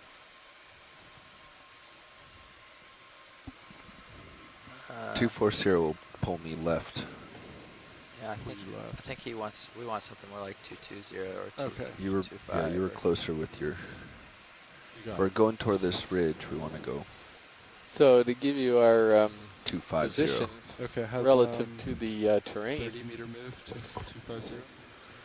Well, we are on the top of a ridge, and we're also at the base of a small pinnacle or mound on the top of the ridge, and so we're going to start moving so they want us to uphill. the south. Yeah. This is a north extending ridge that's coming off of Pioneer Yeah, let's Bank. start with And 30. we're going to move up onto this little pinnacle on the top of the ridge and let's see go. what type of corals and sponges might be up on that feature. Oftentimes these little high points on ridges can be aggregation points for a lot of filter feeding animals like the corals and sponges you're looking at right now.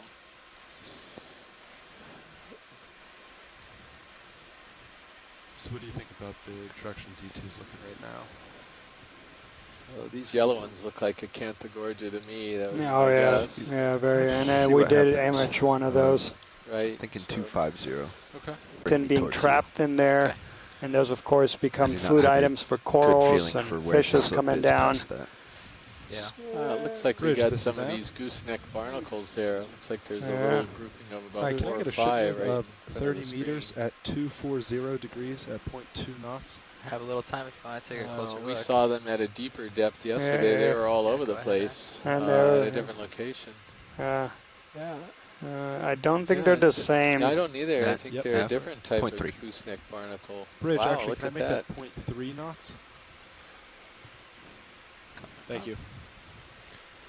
So Since it's for such a you short folks move, in the general public Nav, that are and I watching, can see where I'm these gonna are land and actually nothing's in my way. crustaceans.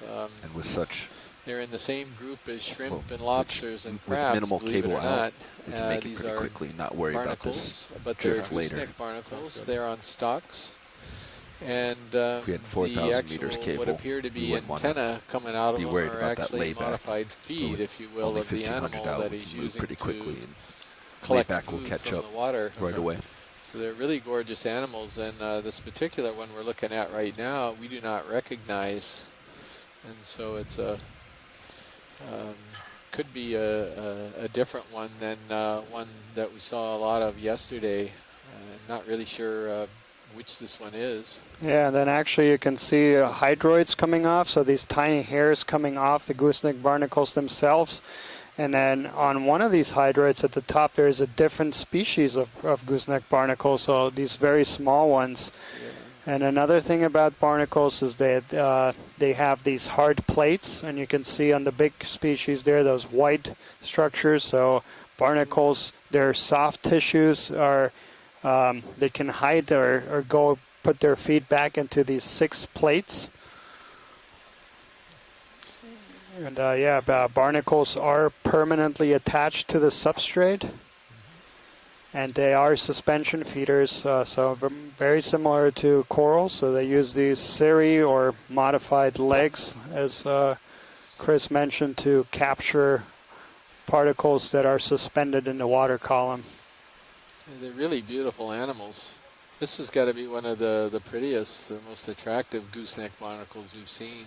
Yeah. There's something about the red actual body coming out of it is really pretty. Yeah.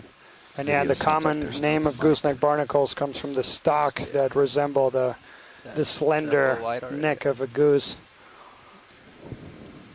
So, as sort of a guess, I would put it in the family Scalpellidae. I think you have a mic open. That's sort of a catch-all for a lot of these barnacles, but the one that it most closely.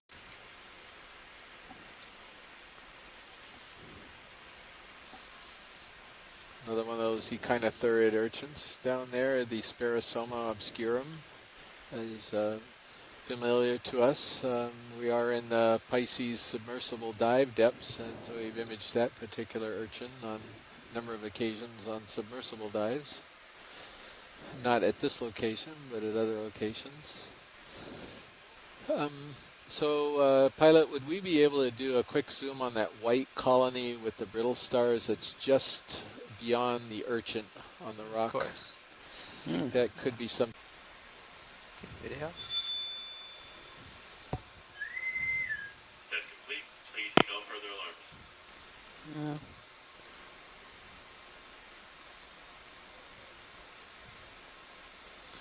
So what I'm looking at here is how calcified the base is there. It's looking like something similar to what I collected a number of years ago, sent off to Steve Cairns at the Smithsonian, and he identified Could this be a Candidella, Chris? I've only got a bit of a pixelated frozen image, but that's the impression I have. Yeah, it could be a Candidella as well, but I've never quite seen this type of colony morphology in Candidella, but that doesn't mean anything. The Candidella. What about next to it? Is that an Acanella or is that another Chrysogorgia? She's got a very wide. To the left, Scott? Yeah, it's Chrysogorgid, I think. Yeah. To the left, I'm sorry. Yeah, that is a Chrysogorgid.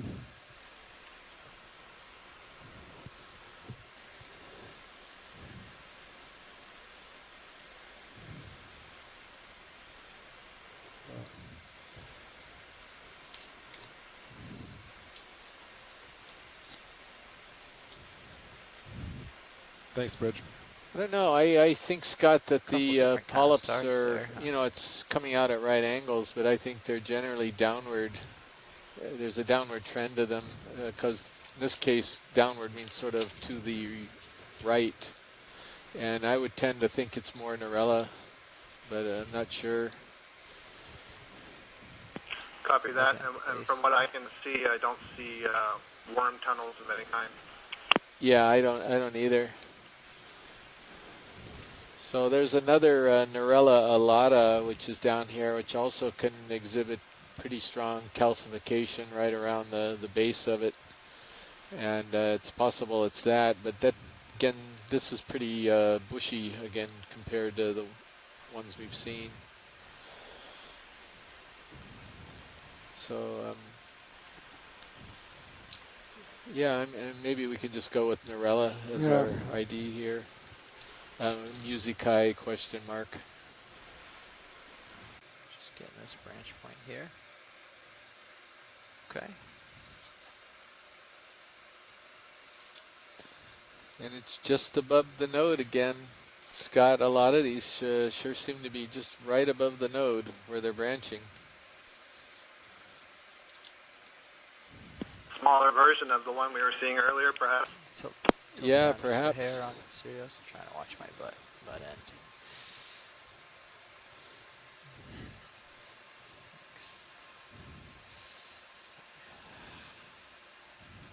Sorry, video. This is their inflatable car dealer attractant mode stage. Yeah, that's what I was trying to call it. I didn't know what you call those guys. The inflatable car dealer guy. Clearly, I don't know what to call them either. We come wide video. I'll bet there's a name for them. I don't know if anyone knows what the correct name for the inflatable guy thing is that you see in stores to catch your attention as you're driving by.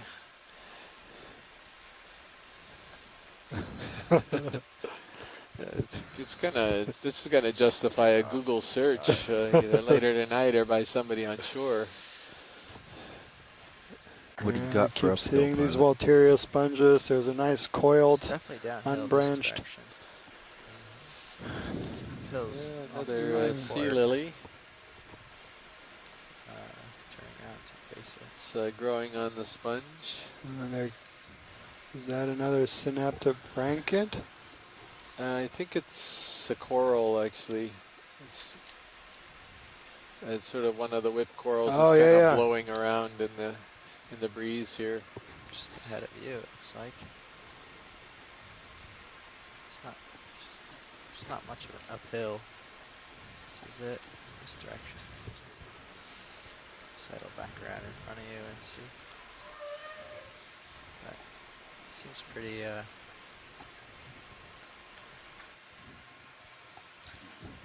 So yeah, as Chris is currently working on an updated position, we are currently at a depth of 1,570 meters.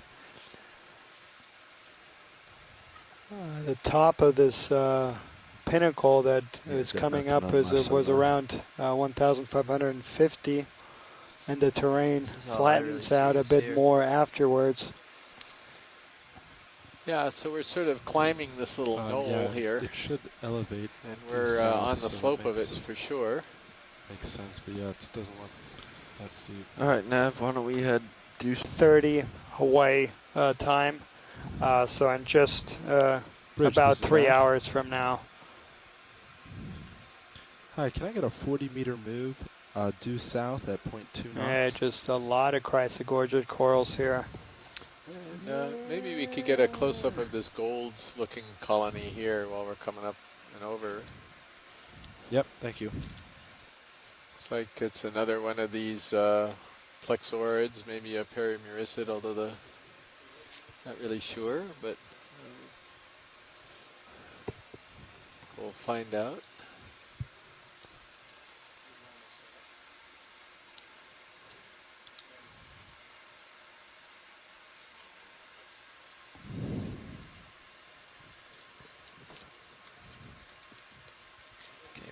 You want to come in on this one?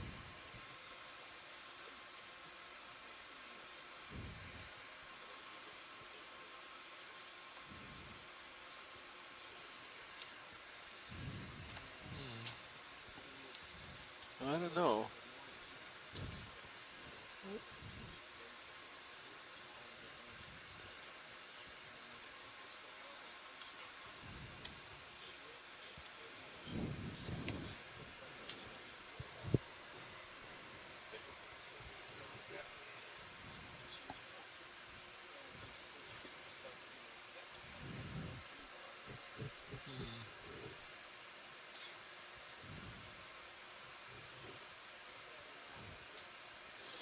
Got any traffic in the chat?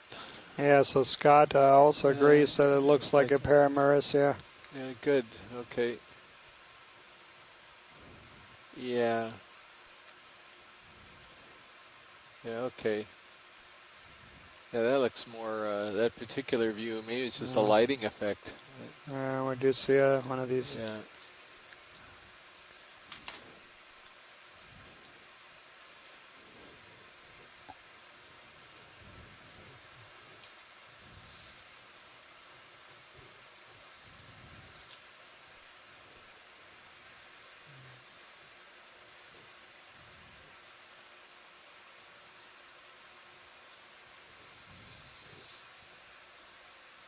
And what we're looking at, the The animal that's got all the arms entangled in the coral is a brittle star, Ophiuroid. And we've gotten an awful lot of images of those on this cruise, haven't we? It seems to be a crowd favorite with the videographers.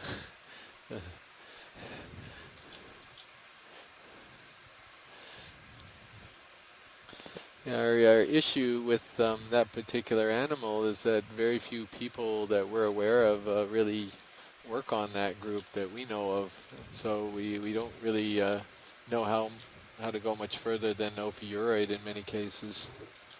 And there's a couple of gooseneck barnacles there attached to the bottom. A little gastropod shell. Yeah, and a gastropod shell. You can really see the sclerites along the stem there in that shot. So they're very complicated corals, and the whole stems are just coated with all of these microscopic parts called sclerites. And Amy has just pointed out that Ophiuroid, it's an unbranched basket star, probably in the genus Asteroschema. Yeah, with the Ophiuroids, and we've always considered an Ophiuroid, so I gather it got moved over to the basket star group at some point fairly recently.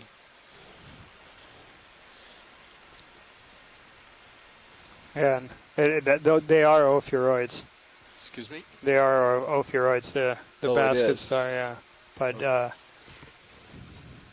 there's several genera in that. Yeah. I believe Gorgonocephalus is one of them. Right.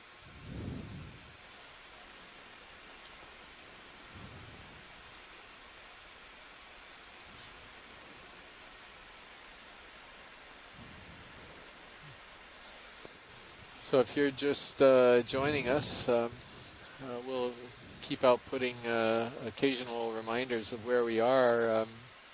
We're on the ship Okeanos Explorer, and we're providing a live broadcast from a remotely operated vehicle called the Deep Discoverer. And you're seeing video at the same time that we're seeing it, so you're watching this live. We are currently about 1,565 meters down, more than 5,000 feet down on a ridge extending north from a seamount called Pioneer Bank in the Papahanao-Mokuakea Marine National Monument in the northwestern Hawaiian Islands. We've been working up here for the last 2 weeks and providing broadcasts, and we're going to to the public and to scientists on shore, and we're going to continue to do that for another week before, unfortunately, the cruise has to end. However, there will be about a 1 week break, and then yet another cruise will take off. It also looks like just for about a week. Comes back in for a week, and then there will be a third cruise in September for about 3 weeks down to Johnston Atoll. Video wide, please. So you don't need to go anywhere to see this broadcast. You can be sitting at home eating dinner, and you can just Google Okeanos Explorer, and you'll see a screen where you just click on it, and you'll get the live feed right there at home. Yeah. If you like the deep sea, and you like to see all the weird and strange, bizarre animals here in the deep sea, well, this is the way you can see it. And if you like exploring, and you like to explore at the same time that that we're exploring, this is the way you can do it. Yeah, and that's something that's very close to our slogan, working for this very remote region up in the northwestern Hawaiian Islands, and that unfortunately you can't bring the people to these remote islands, so you got to bring the place to the people, and these beautiful images are really a great way for everyone to be able to join in on these discoveries. Yeah, so you're looking at a sponge. It's a glass sponge right now. It's in a class of sponges called Hexactinellida. These are deep water. This is the way you can see it.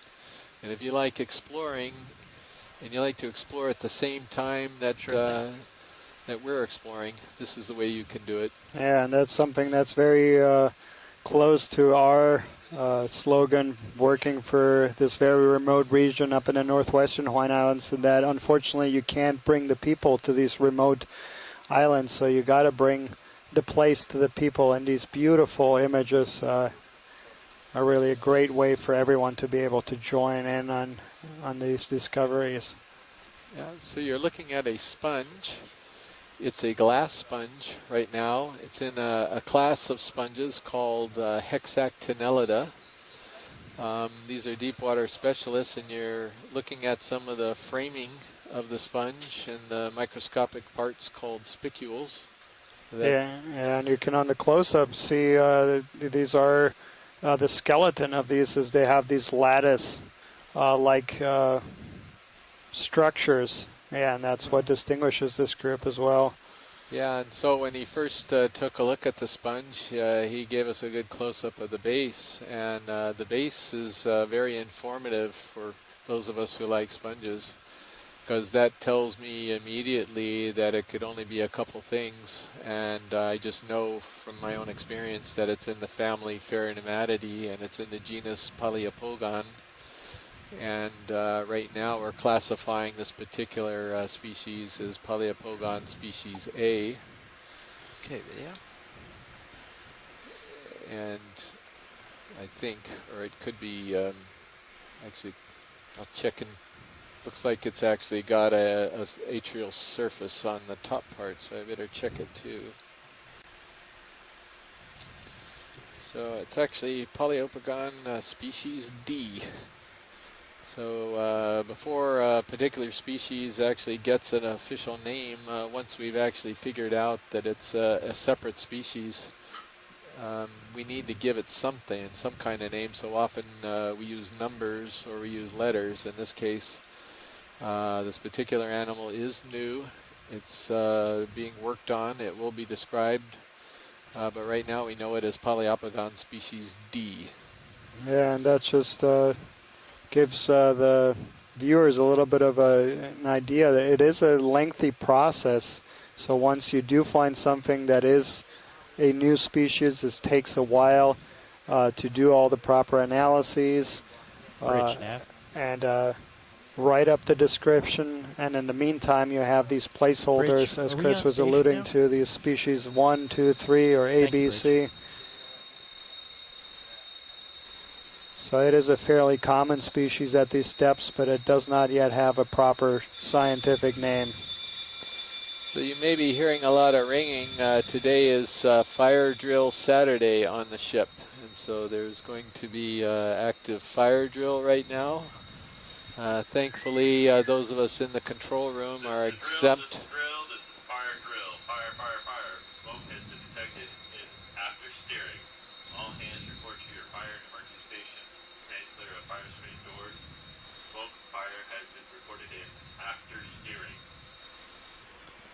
Overboard drills and things like this. The last to move maintain a very high level of safety. It looks too. Yeah, absolutely. When you're in a remote place like this, you got to be absolutely self-sufficient. Yes. Okay. If you call for help, there's nobody really around to help you. We are close to 1,000 miles away from Honolulu, in the middle of the Pacific.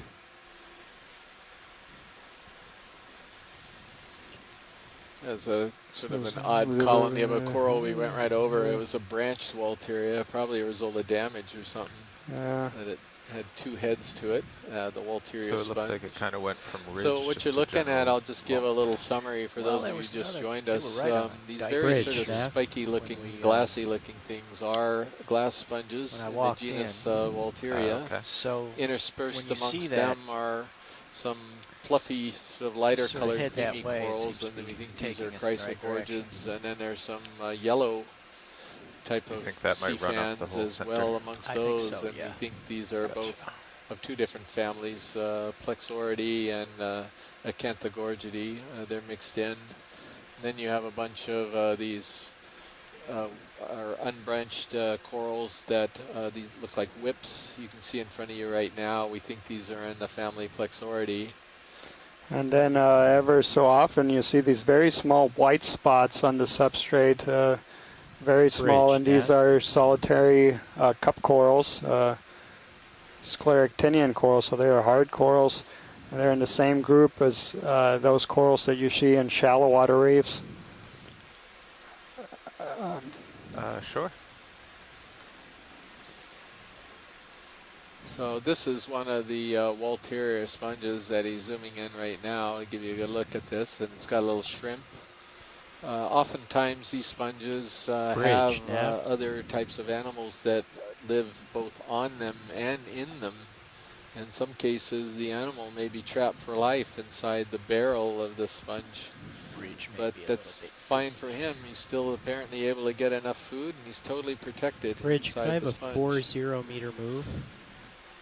So this is a little squat Bearing lobster 180. that's on the side of this sponge on the right side. And 0.2 knots. Zoom in, you can see he's got extremely long arms. He's sort of seen a lot of these. Yeah, they're also commonly associated with deep sea corals and sponges.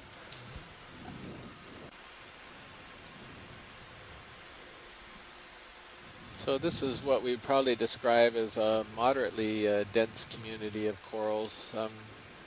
There's a reasonable density here, but they're all quite small compared to yesterday's community. We were on a different site on a completely different seamount, and we got into enormous 2 meter high bamboo corals, 2 to 3 meters high. That might be a slight exaggeration, 2 meters at least. I see it's right over here. And they were everywhere. They were just all over this ridge, so you just never know what you're going to find. Yeah, but on here, and every place is different. Yeah, and while we did have an extreme density yesterday, we did not have the diversity of corals we're seeing today. Right. Yeah, this is higher diversity, but general smaller body size for a lot of these. And definitely, we virtually didn't see any sponges to speak of yesterday. Maybe 1 or 2 of these Walterias. Again, you're looking at another one, this time with a feather star on it. And there's the attachment of the sponge right on the rock, and all that bubbly textured rock is a manganese crusting over lava, an old lava flow.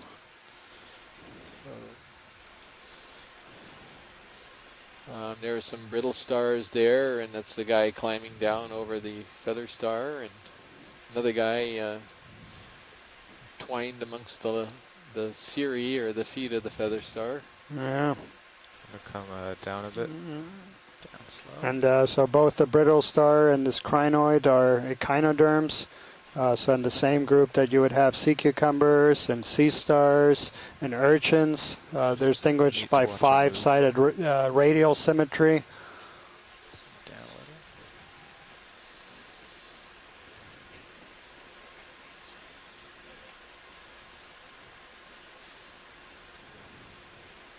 Okay. He looks more still. Just squat lobster upper left.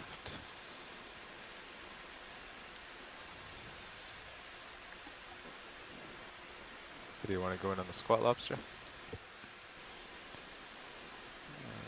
don't think he's hearing you. Video pilot. There you go. There he goes. Yeah, that's okay. Coming up.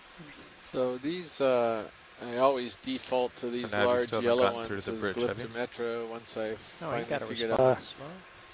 So again, we're taking a closer view of squat lobsters. As I mentioned, these are commonly associated with deep sea corals and sponges. And there's about 900 species of these squat lobsters, including some that are used for human consumption. If you've ever seen langostinos on the menu at one of your favorite restaurants, that is a squat lobster. But not quite like this one. Yeah, and not at these depths, yeah. But, yeah, just to illustrate that some of these species have relatives in shallow waters and others don't. Yeah. Okay, whenever you're done video.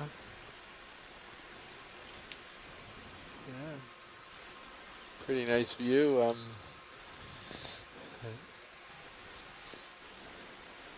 So I'll just mention a little bit about the logistics of doing this type of cruise. So we will stop periodically. Looking at you. And the navigator will order a ship move, and the ship move will go from anywhere 30 to maybe 100 meter distance. The three things, the ship and the camera sled and the ROV, the dance is going on, and we're able to do it in a coordinated manner. Well, I'm excited to get to the top in the next hour.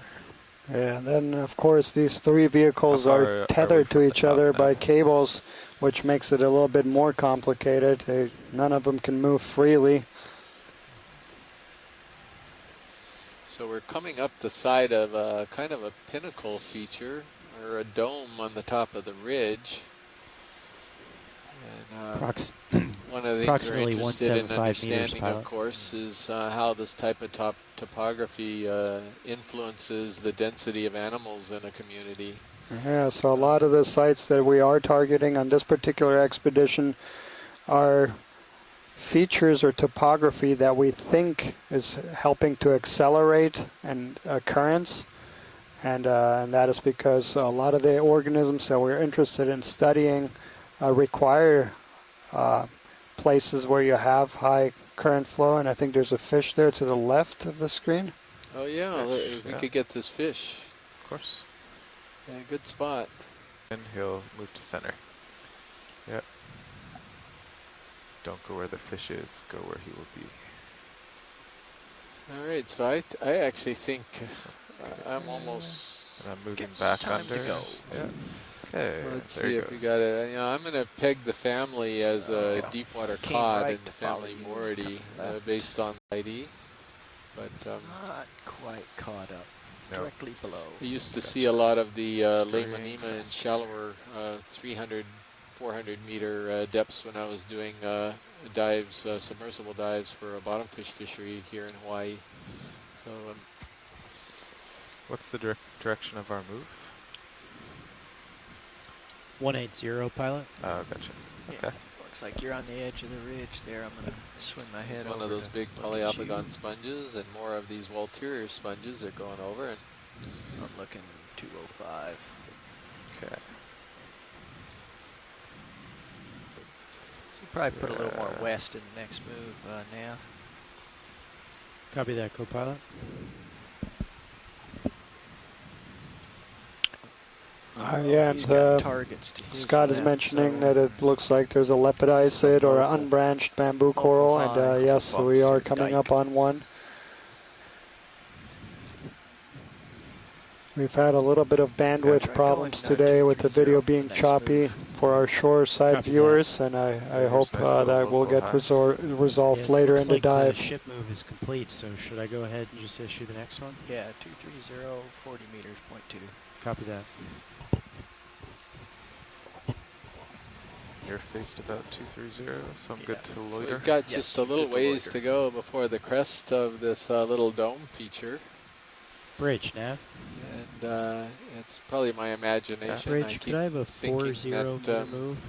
We're seeing a little bit higher 230. increasing density of some animals, probably mostly because I want to see 0.2 knots.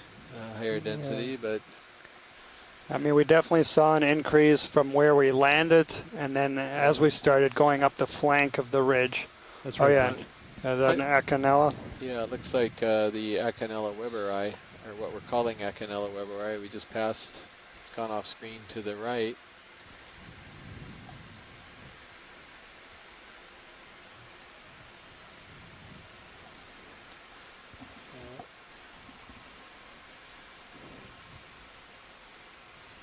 There's a Tritopleura. That's a little bit different sponge. We saw it in the very beginning, and then we haven't seen it again. We saw that we knew it was at the site. That's that one that kind of looks like an upright leaf in right in the center of the screen. It's in the genus Tritopleura. Right next to that Gorge on top? It could be. But why on earth would that be of interest to you, Daniel? Yeah, that would have been a bit. Daniel Wagner next to me here is a black coral specialist, so can you imagine him spotting a black coral? in amongst all of these others. A good spot. Yeah, that looks somewhat similar, but to that Paranthropus we saw earlier. But the species in that genus that we have here in Hawaii or have seen before, the side branches are a bit shorter. This looks like it has very long branches.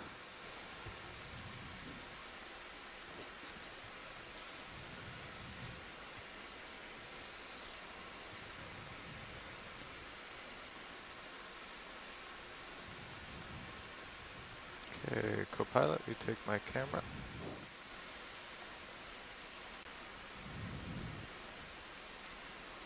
Yeah, and that's Beautiful. exactly what we're looking at. Yeah, it's beautiful. So a lot of really beautiful, delicate little corals today. And then we've got occasional, really long, these whip corals sticking way up. Yeah, and I actually just had a discussion over lunch here. People ask me what's so special about the black corals. So they are the official gemstone for the state of Hawaii. There's about 250 species of black corals that are described and many more that are yet to be described. They're a primarily deep water group. A lot of them are long-lived, including some species that have been dated to be over 4,000 years old. The name for this group is derived from fighting evil or fighting pathogens, anti against path or evil, or so in a lot of cultures they were used for medicinal purposes, including here in Hawaii and a lot of Eastern Asian cultures as well. As long as we're here, we can do the one to the left also. But we just don't know much about them, so.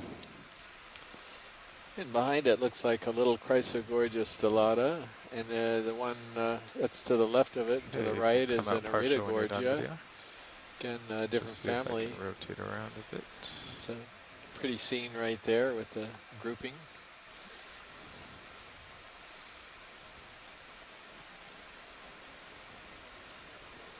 Looks like Iridogorgia bella, based on the spiraling frequency on the stalk. Okay, you can get the whole Iridogorgia now. Looks like Tina lost her video, unfortunately. You can get the whole Iridogorgia now. Looks like Tina lost her video, unfortunately. Pretty. Amy Bako Taylor is noted Chrysogorgia in the background.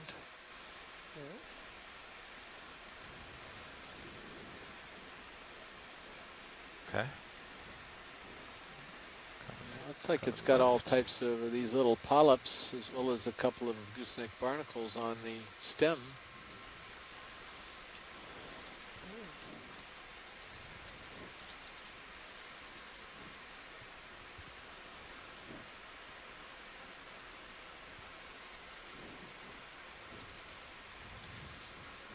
Those are the barnacles up near the top, really tiny.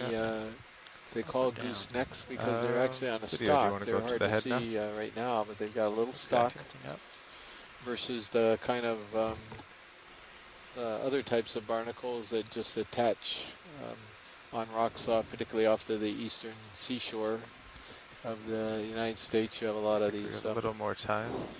unstalked crinoids. Okay. That's unstalked barnacles, excuse me. Stand by, let me make a few adjustments. Looks here. like a sea star. Am I just looking at the underside of a brittle star? That looks like a sea star to me. I think that's an Elfuroid. Is it? Yeah, I guess you're right. Just that maybe we don't see them that often from the underside. Yeah. So right. from the upside, it you see the oral disc being very distinctly segregated from the legs or arms. Yeah.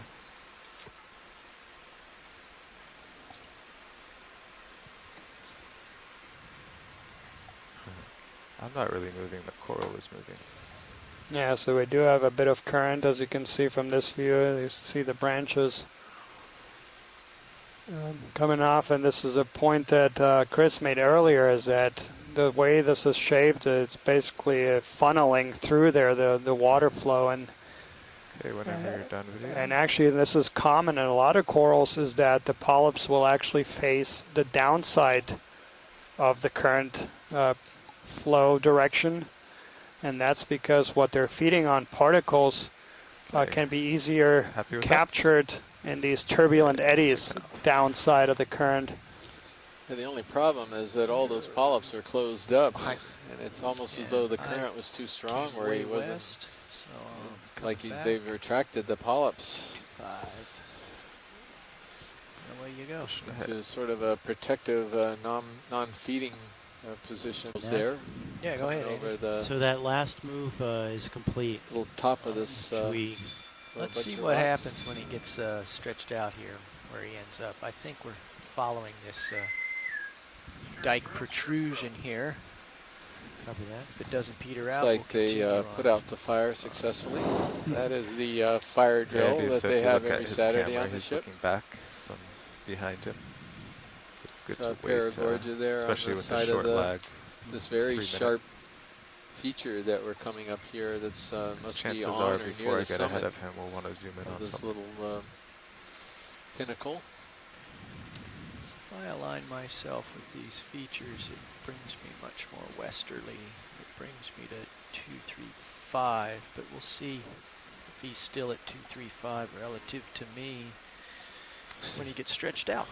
I think I'm getting to the top of something This almost looks like a volcanic vent or something like this, a little cone where they're... Don't be the first I don't know, Jonathan, are you there? I'll stay away. So we're Yeah, it's looking just at more- sort of a it's more vent on dike. top of this Yeah. little dome structure.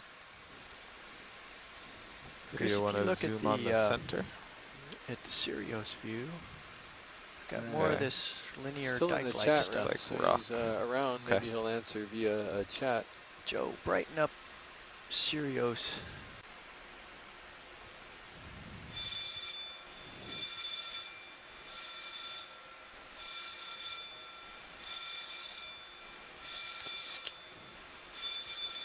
So depending on the length of the spines,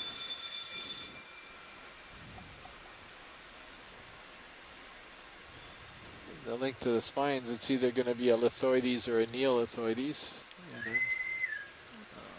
Taking the tilt. Okay.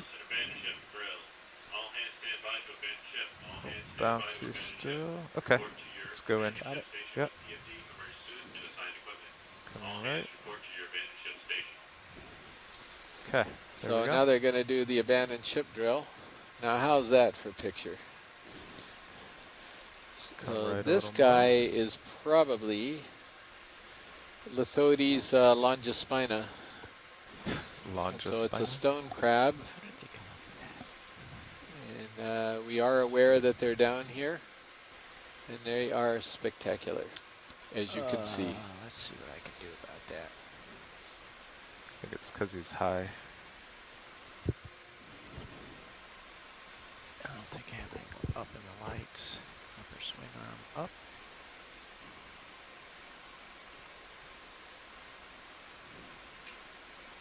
Well, once they're out, I think it's down makes them go up. Yeah. Yeah. Well, there's It's not there's not my here. second next screensaver right there. Wow. Beautiful image. Oh, Carl. What? He sees you. Uh-oh. So there Our aren't any hydraulic- strange animals down here. Our are hydraulics there, on in Daniel? case I have to No, defend not at all, myself. right? That's. Well, maybe that's why. Yeah, they're idled down but running. But yeah, when you talk about to people about the strangeness of these animals, I mean, these are some of the biggest ecosystems on Earth, so that these are probably more common if you average the world as a whole, these deep water habitats. It's interesting to think of Wow, look at this. all of terrestrial life being a stranger. Where are you going, buddy? He's going left. All right, this is going to be the inspiration for the next science fiction monster movie. I can tell already with that close-up. Especially with that stare he's got on us. Yeah.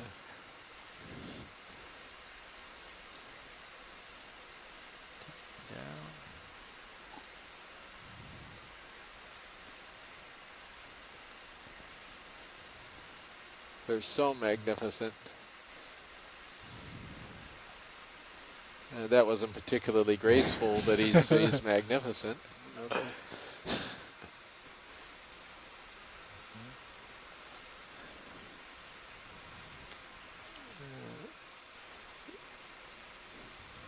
So one of sort of the speculation,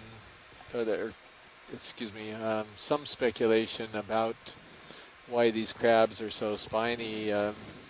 When you're down on either a sediment environment, which you can find these stone crabs on in the deep sea, but also on these rocky environment, it's so cemented over with manganese crust, and on the sediment there's no place to hide. There really isn't any place to hide if one of these larger fish comes by and wants to eat you. And so they may actually be spiny because this is the only way they can defend themselves, is to grow these very strong spines and make themselves as unattractive as possible to potential predators. Looks like he's been in a bit of a scrap lately. He's got one broken and one bent spine. He is pretty unattractive. Oh, that's just a wow view right there. That's just really something else.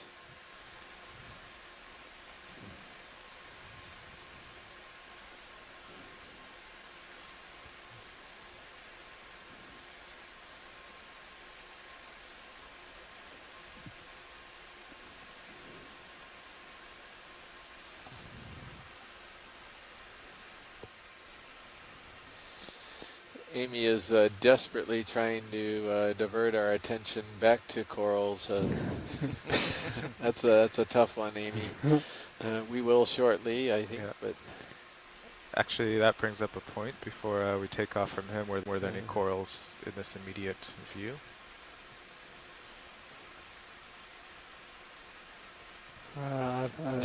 Video. I think we've imaged these all pretty well imaged. Yeah. Well, that was a really nice stop to get some beautiful imagery of that crab. That's okay. Head for the high ground there, and let's actually. So if you do have a second, the coral right next to the right of the crab, one of our viewers is requesting a closer. Right or left now? Because I was thinking it might be now to the left of the crab. No, I think that's a reasonable guess. I couldn't help you. Yeah. I do know that I've collected it out there from shallower depths, but I can't tell you more than that. It's a gorgeous look. Yeah, it's beautiful.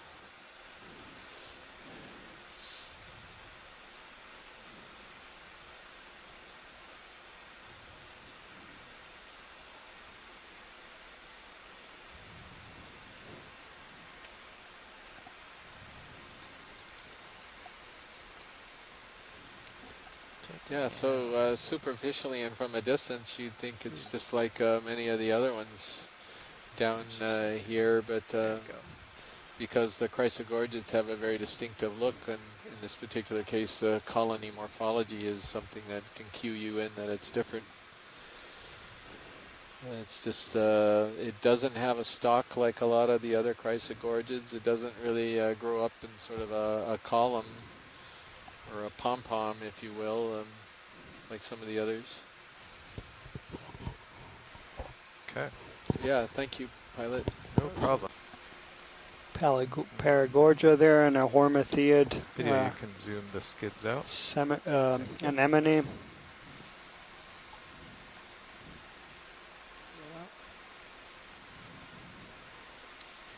So Nav, let's zoom out on HiPAC a little bit and see what the ship move targets. I mean, we followed the linear feature. Seems to kind of end here. But I'm wondering if I think we should go due south again and see. We achieve the top here.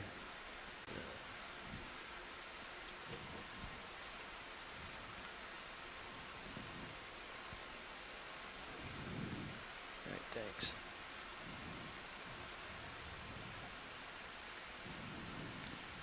A lot of smaller things growing on this. Yeah, this is So really pretty 40 meter co-pilot. video here. I think and, so, yeah. Yeah, you do have a Coming sort of in. a nice little. And a Bathypathes there. That's the first we've seen on this dive. White alternata. Bridge, nav.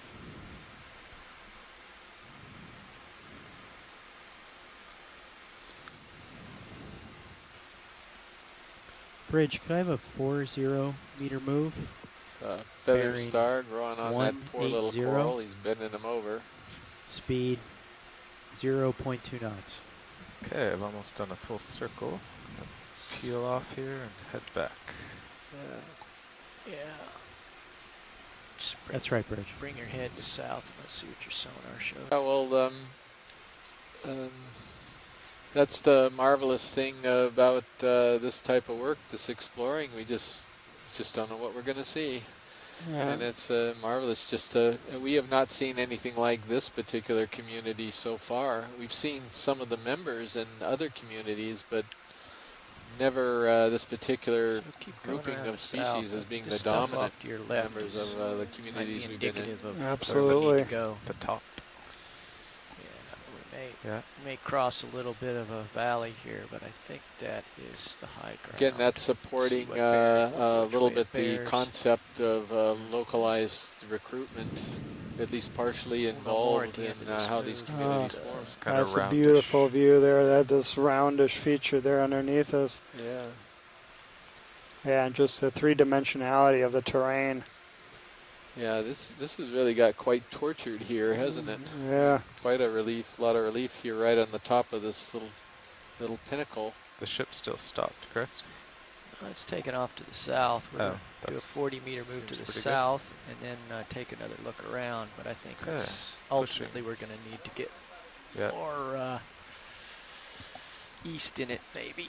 That's the right way to But go. I just did notice that there could be some rocks that were further down that might be sampleable, and it's really been hard trying to find anything that's loose up along this ridge crest here. Yeah, it's been pretty much all cemented together from what I've seen today. Yeah. Pilot, is there any chance that white sponge could get image? Yes. I just want to have a closer look at it. I think I was a little fast to go to the family free You want to start earlier. zooming on the white sponge? Just going to hover here. I'll try to stay. And there's a beautiful basket Close to star center. there. So I'm now thinking that Okay, this you is can go full not Very Fariati. good. In fact, let's see here.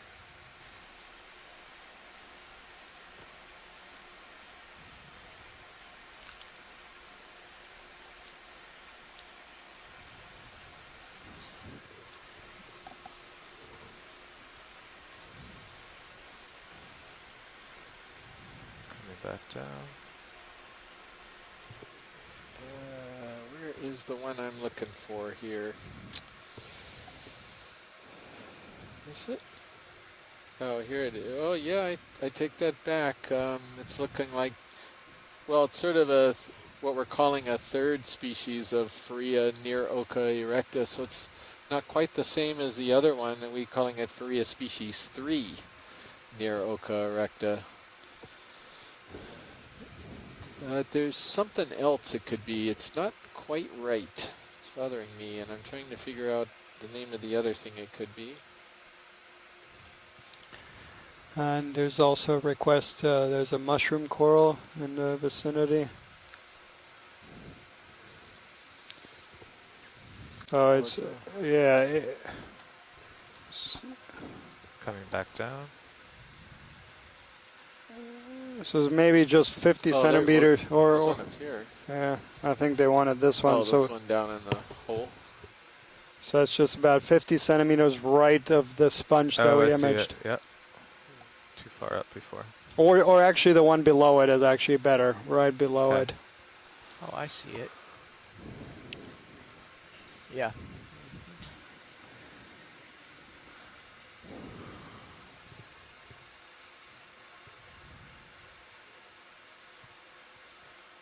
Yeah, but what's going on with the one in the cave? That's not the same thing, I don't think, No, is it's it? different. Yeah, the color looks very different.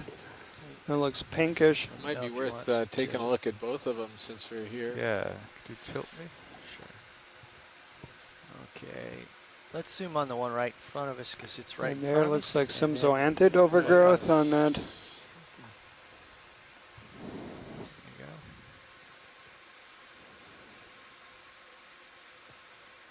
Yes.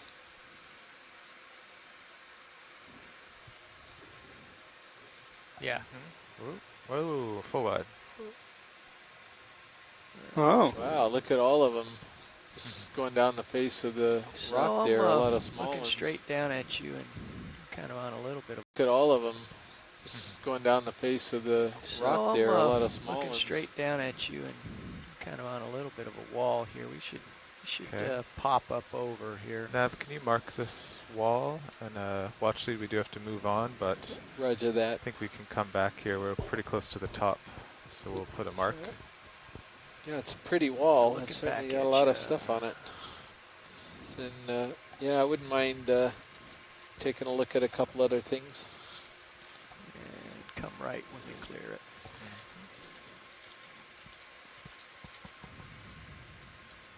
Definitely an interesting feature. Yeah.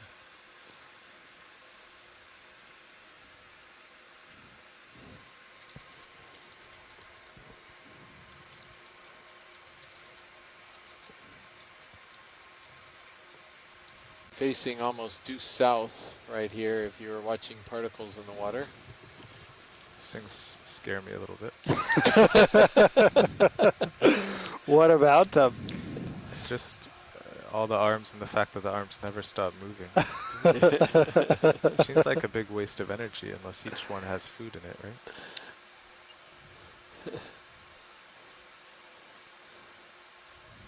No, but they curl and uncurl. Yeah. Well, I think if you stuck your finger in there, they May would very all well function. be. I mean, they're going to be collecting pretty fine particles, I guess. Yeah. But, whoa, Wow, there, and the that's fish went. And I think Yeah, that's their little. he was totally out of control there. That fish was not. He was losing the battle against the current. Man, that looked like one of those round-nosed macrurids. Yeah, did you see how fast he went across the screen? That'll give you an idea of the current up here. And even if you weren't getting that idea already from the basket star. My eyes have been closed.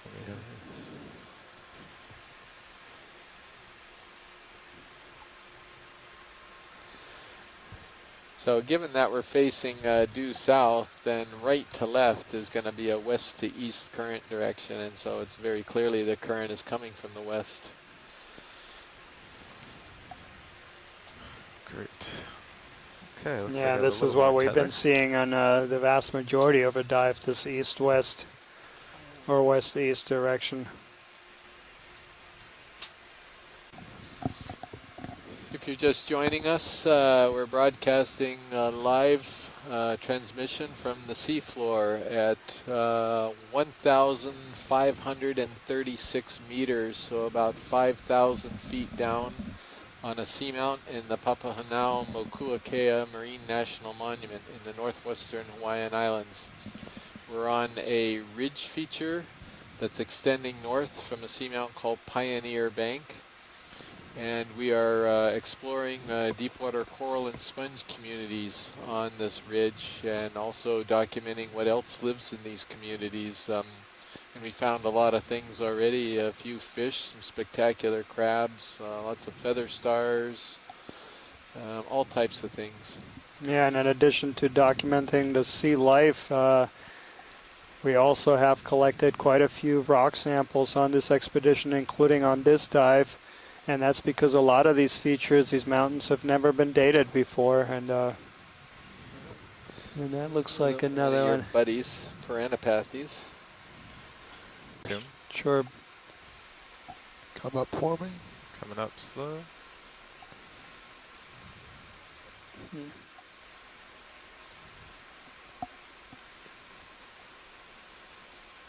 I mean, that looks different Coming than to the what right. we've seen and in the gallery. So I think it might be worth a collection. I don't know. I haven't seen this. What are you looking at that's different than the two that we've already collected, just for our information? I mean, just the length of these, of the side branches. The others are more kind of bottle brush shaped. This is more triangular. But it's fine with me. This would be our second biologic, and you got fine a with squat me if you think lobster it's right there. different. And this is definitely a group Tilt of help here. considerable interest to us. Yeah. The black. Hold. Plus, we might get another little commensal crab in there. What's the group says? Yeah, what do the maybe. group say?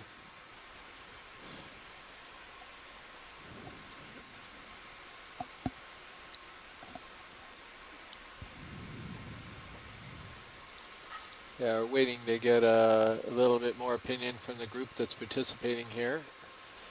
We tend to make this as much as possible a group decision when we only have a limited collection under our permit.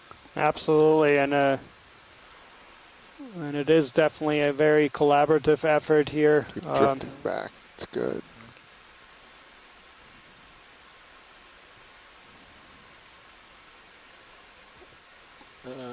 Tina mentioned pinnules in groups by 3 or more.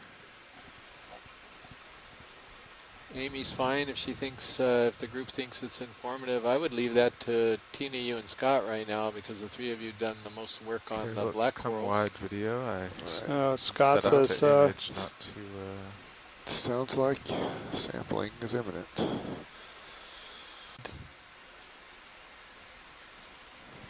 Okay, keep going. Coming in. I think they just want a quick view of it to see what's left. Perfect. Yeah, You could interesting tilt way up. it's sort of Coming up. attached to the substrate, isn't it? Is there a plate under there? Or how is it attaching to the... Oh, there it is, I guess. It's not very big, the No, basal it's- plate. Yeah, it looks like it's almost... Co-pilot, will you take the tilt? Got it. Okay, just Excellent. coming Yeah, over. that will be a good Okay, just tilt down. good specimen. There you go. Yeah. Going full. Did you have the lasers on looking at that Okay, stuff? you come out a bit and put the lasers on. Yeah, they're going to put them right on now, Scott. Okay. There they Lasers are. on. There they There are. they are. Okay, coming up.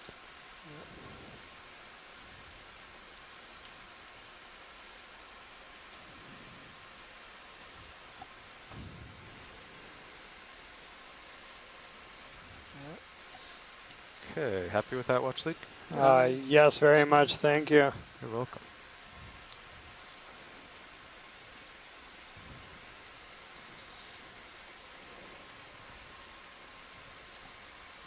So we still have one more geologic collection to make as we continue the dive. And it's not exactly been that many great spots to grab rocks, but we're going to try to find a second one. There's several reasons for getting Yeah, maybe we'll find something over the other side of this little knoll here, Chris. Who knows? Yeah. Everything looks so heavily cemented in manganese on this dive, it's hard to find anything, so appreciate you looking. Yeah, we will. Co-pilot, swing arm, please. One of the reasons that maybe you're You don't want it looking back at finding yourself. Value in this Probably for not. different Why not? reasons, but one of the reasons I And I find think the value lower in can getting probably 2 come of out. them, you're basically getting a replicate. So if you run Yes, that'll an help. analysis on one of the rocks and then do it again on another rock, and if they come out to be roughly the same, I think you could be a little more comfortable with the age of the seamount. Would that be? Is that sort of where you're thinking there too, The or lower is deployed. the other You can see possibility it is one just rock coming might up be and better Okay, than it's the other late. rock for Yeah, aging? so- I thought that might be it. I'm going to swing it. These are just beautiful corals. I always like seeing these things. You don't see them that often either.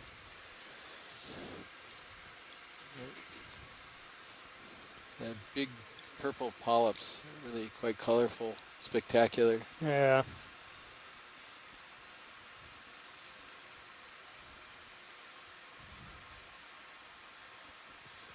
Co-pilot camera, please. Okay. Yeah, and that sponge is And up. we might need to bring a swing arm in. Almost guaranteed it's a Lefroyella with the enemies Yeah, all over let's it. see, yeah. Yeah, a little help on the light. Yep. Oh, yeah. They're more even.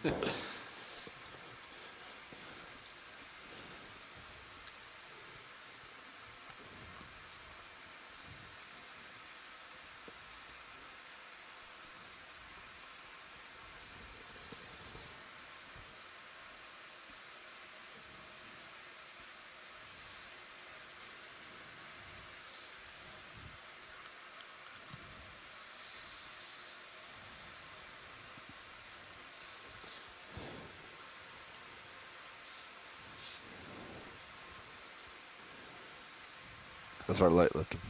Getting better.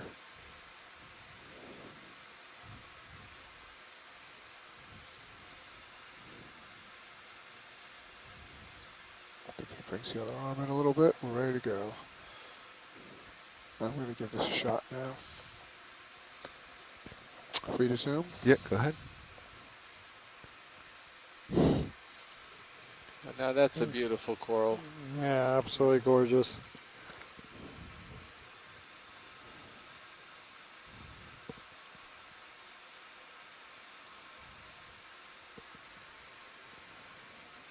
And I believe that's another asteroschema. The ophiuroid on it. And I'm going to get it right this time. It is an unbranched basket star, correct? That is correct. Can you bring that port swing arm in more? Yeah. Try to get some light from the front. I know I'm pretty close, but if we bring it all the way in and turn it up, I think we can light the front up. Yep. And yeah, Scott is pointing out that this is the same kind of I was thinking depth the range port we upper. saw at the other day. Oh, is that right? Yeah. Oh, okay. Yeah, that was. So, Scott, do you have any idea why this thing is purple? We don't have a lot of purple down here. Yes, because of the pigment. That's not fair. No, that answer isn't fair. So But are of the- course he's right. Yep. Aren't the spicules of these things also Let's colored? tilt this up, Or those are let's move white? the camera a little bit. Get some other There views. are white spicules, but I think I see a tiny little crab on the right side Yeah, between right two there. coils of the arm of the brittle star. You guys see that? Back polyp up near the Yeah, if top we can corner. tilt back down. He's there is a looking at the crab. spicules. He'll Yeah. slide down in a Little moment. mice that is swung in there. Come Yeah. back down. But I imagine the lighter sclerite. So, within the octocorals in general, And a little sometimes more. the color is a product of the tissue, Good speed. and sometimes the color is a product of the sclerites, those small microskeletal elements we've referred to many times. Sometimes those are colored. Yeah. In this one, I believe we're seeing is colored color in the tissue. Why it's purple, we don't know. Possibly a byproduct of base. something that it's feeding on, possibly a genetic heritage, basically. It's evolved from a group that the color meant something in shallower water. That is unclear, and I'm sure we're of gonna interest to a lot of establishing scientists that trying to figure out lit exactly a little better. are the pigments functional or are they byproducts of some other physiological process. Center, please. Yeah. Bringing it up. Just trying to Yeah, go thank slow. you, Scott. It's I know that's a question that I think a lot of people have on their minds is no light, why is there color down here, and so on and so forth. Let's go in tight on this we got left the branch. I color, think and that kind of has the why best I light. mentioned this is Yeah, we got the go color ahead. in the Reddit session that we did. Yeah. At least one of the questions I answered related to very color nice. of the animals we were seeing. Very Yeah, pretty. it's definitely not like in terrestrial systems or birds or so where it's me know when trying you have to it, video. get attention from Almost. a mate. No rush. Yeah, it's not visual. Exactly. Maybe just the molecules that are in the tissues. That's the way they refract light. Exactly, yeah.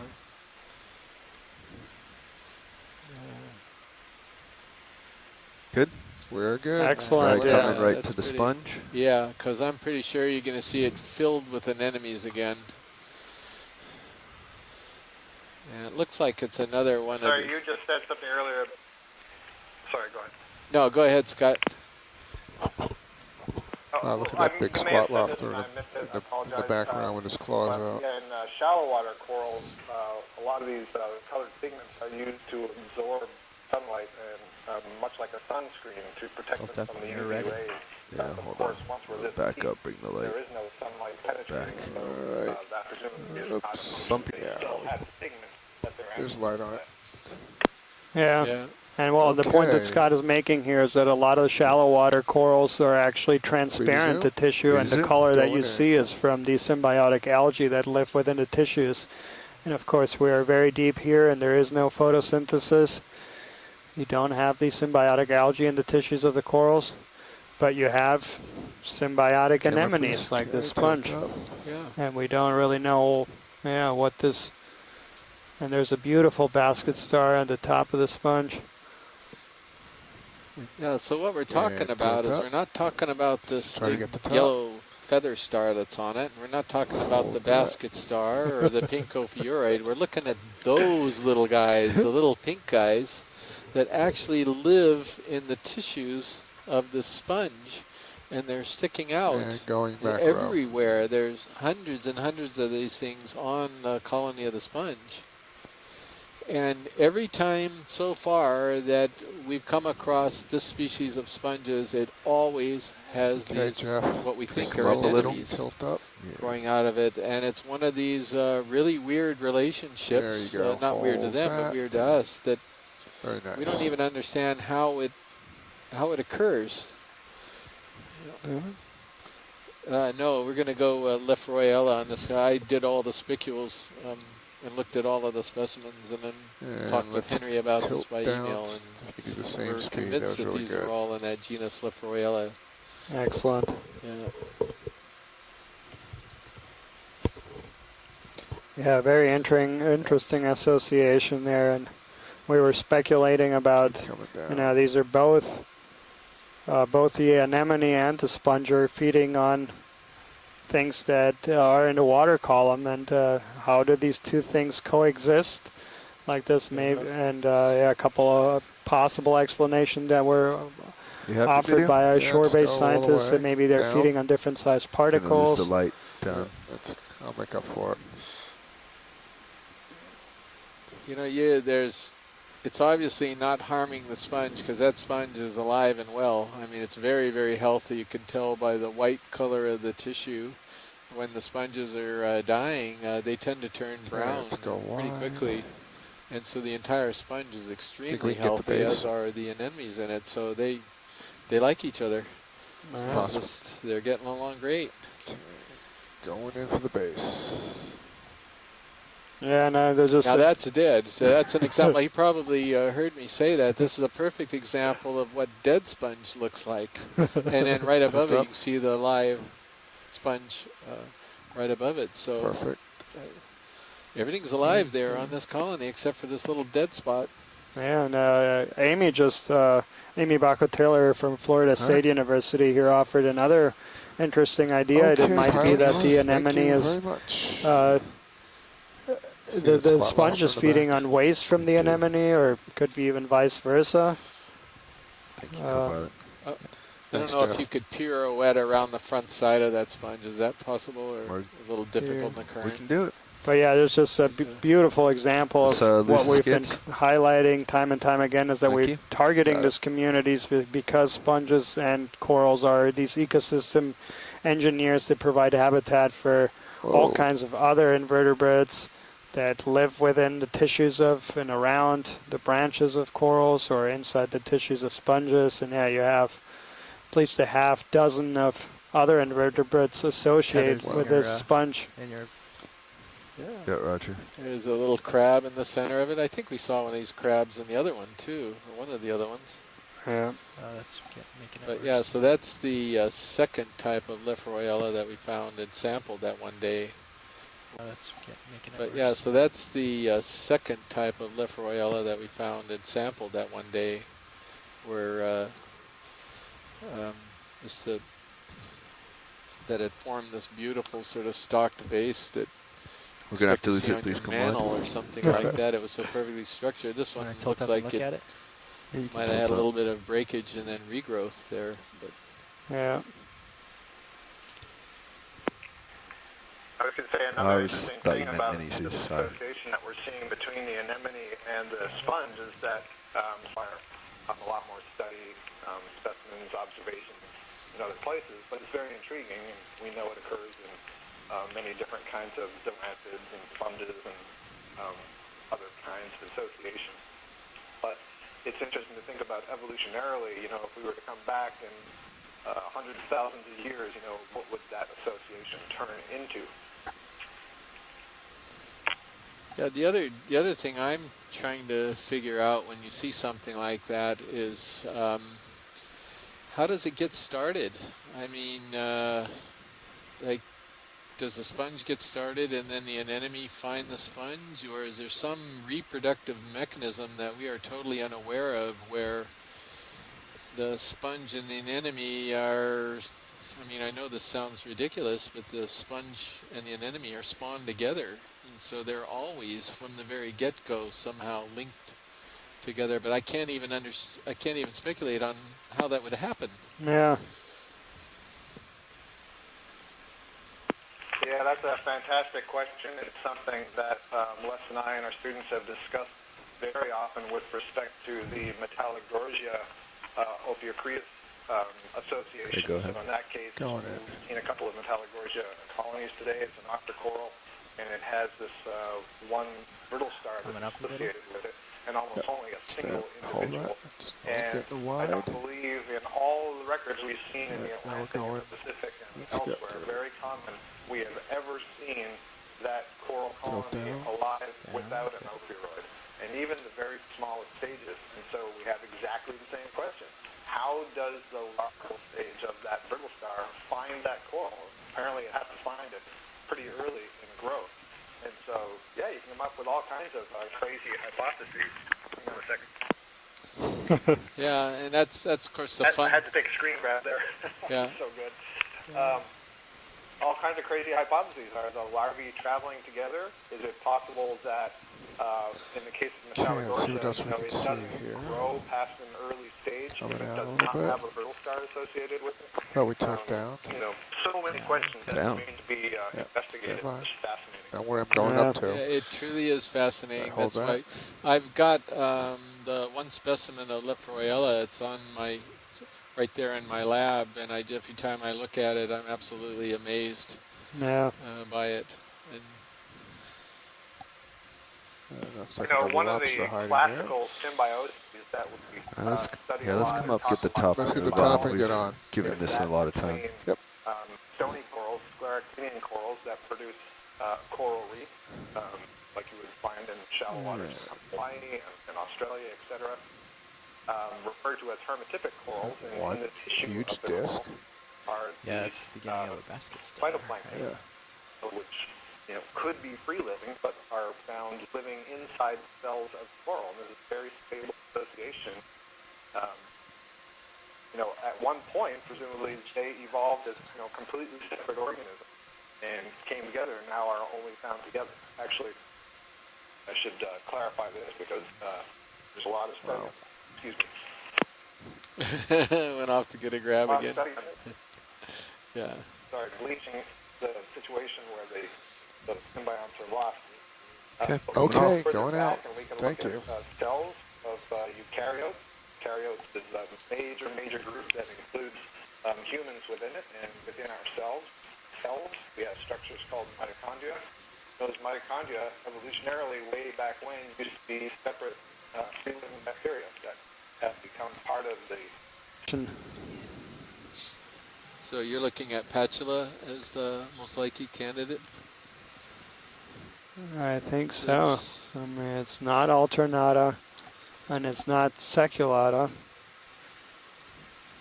And it's not conferta, or have you not confirmed conferta? That is true, yeah. Yeah, that's actually a good point, so... I don't know if we still have that one swing on. Because it's the opposite branching, I think, from what I can see here, which I'll means let you that conferta would be in the running. Yeah. If I'm not mistaken. You want that one back? It's fine at the moment, I think. Yeah, and I think Apachula is also not, they don't get this big. Right, and they tend to have a broader, much longer sort of basal branches than near the top. That's why I was going to say that Yeah, this I'm gonna looks need awfully help small for on the camera. typical Bassapathes that I'm used to. Yeah. Well, you have not seen some of the. Hearing what Tina has to say. You have not seen some of the conferta that we have out here, Scott. They get meters tall. Lasers, please. Yep, that's a good idea. They get enormous, spectacular corals.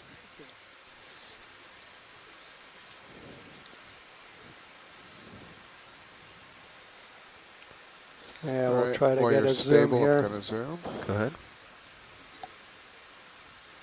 A purple lobster. That looks opposite to me. Yeah, it is opposite, yeah. And what we're referring to is referring to how the side branches come off of the main stem. So they're coming out on each side. They're coming out opposite the branch on the opposite side of the main stem. Yeah. As opposed to alternating like Do you want a the crab stair-step type video? of Not arrangement. yet. Okay. They're interested in... We'll get it in a minute. Okay, let's tilt up to the crab now. Yeah, so Tina is suggesting Patula or Seculata. Now, I was only aware of Seculata being very small. Look at this crab. What on earth is this crab? Sorry, bringing it back center. Okay. That is a first look at that thing. Yeah. And that looks like this, Oh, jeez, I have never seen a crab that looks like that before. Didn't we have a QII, these... No, so Anyway. Mary came back and said it's Stand a by really, one. really Yep. rare Stable species up. of Munidopsis, that big white crab I that know we you're saw fighting. days ago, and she's trying to find out information about it. The specialist lives in Spain, and she was trying to track him down. Her references are all boxed away from him. Yeah, we All see right. a polychaete It's worm just there video on or, the, some of the co-pilot? branches. But it's not like this. All the There you spines go. on this, I don't know if you remember, Down the other one had here. bumps on it. Yep. It was Hold white. that. This is very, very spiny and beautiful pink Yeah. color. So maybe One of the Munidopsis. things that's kind of fascinating about this crab is that the legs being so Start turning spiny, my head around they here. look like a black coral skeleton if it had no tissue. I mean, our viewers can't see this, but black corals, when they don't have the polyps and tissue on them, have skeletons that are very spiny like this. That is a very good Common point. name. Perfect. Let's go Yeah, for and the, Scott, I barnacle. have Another another. common name, in addition to black coral, is thorny coral. Yeah, or Go spine. ahead, So are you noticing something else here, that all the branches, maybe it's an optical illusion, but all the Coral keeps branches moving on on me. the right That's okay. side of the stem, you can see the polyps very clearly, and maybe it's just being blown over. Is that right? Yeah. Because it almost looks like it's completely opposite the branches on the left That's side not of the you, stem right? that are facing away from Blowing us. the coral? No. No, I think The Yeah, current it's is the way coming the from behind. colony It's is tough. oriented in the Yeah, current, wow. so they're all sort of blowing in the same direction. They're just Yeah. getting flipped Yeah. over on the left Little? side. Yeah. Those barnacles on the Cool. crab or on the black coral? Uh, Barnacles at the back end, upper My back thrust end is of the vertical. crab. They're- and, they're looks Expect like my on- Thanks, thruster they're on the crab, I think, because I think there's one on the arm. Okay. Yeah, and then there's a request to zoom on the base of the coral, if that's possible. What a crab. Yeah, if you just tilt right down from this angle, we'll get Oh, Mary, I wish you were here today. Just Yeah, that is an absolute treat. Caught up that to you, was pilot. an I'm extraordinary turning crab. back around and looking at you. Jeez, that was amazing. looking good. Lots of time. Look at this current that we're seeing down here. Yeah, so I think, well, Tina requested this zoom, so there was two genera within this family of black corals that were at one point just thought to be distinguished by one having a hook-like holdfast for support in soft sediments, and This more having that basal plant for down just a support bit, or we'll get outta attachment to here. a hard substrate, but it appears that that is a bit of an artificial grouping. So what does Tina think? She doesn't think it's conferta. So does she think it's something else? Patula. Or But I haven't ever seen. Well, saculata, they're definitely not, because they don't get that big, and the side pinnules are extremely long in saculata. But I wasn't aware of patula having this kind of heights. Yeah.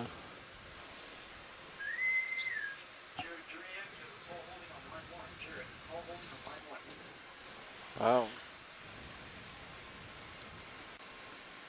That was something else.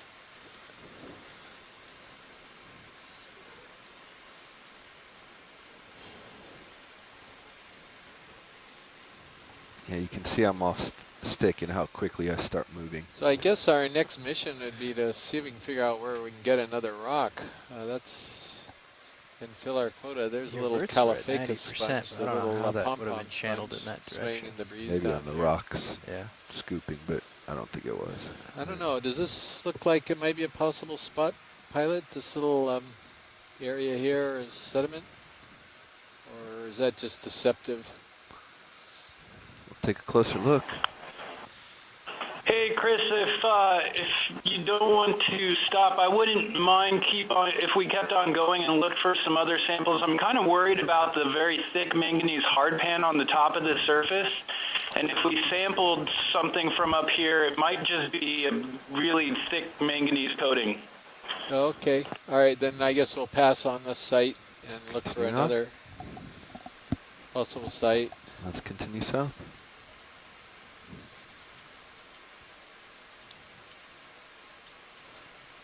My heading is due south. Yep. Off to my port. Yeah, it's definitely got some thick manganese on top of it. A little Acanthogorgia, the little yellow colony. There's a fish right there by the coral trying to hide out, right near the top of the coral. Yep. Just snap it. Oh.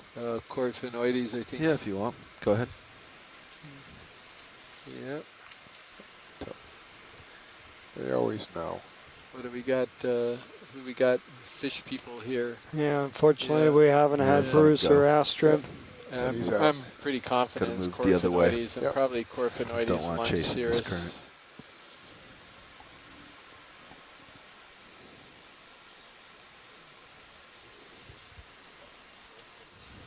Oh, there is a lot of stuff to look at this site, I have to admit. It isn't big, it isn't stupendous, but lots of really beautiful small stuff. Yeah, very diverse, and then a few of these extremely colorful creatures. Yeah. You ready, Nav? Yeah, do you want another ship move? I think so. I'm getting out to my tether. All right. And there's a whole Do bunch another of 40 mushroom meters. corals under that overhang. About, let's see, so do you want to do maybe just 160 this time? Looks like that might be a little more promising on That's this where you one. just ran This from. is the top. Maybe I had to update the Fleeter mouse 160, display let's do here. it. All right. But it looks like, according from the lining up HiPAC on display, that 160 we're as we on the speak. pretty much on the top right here. Eventually. Bridge, this is Nav.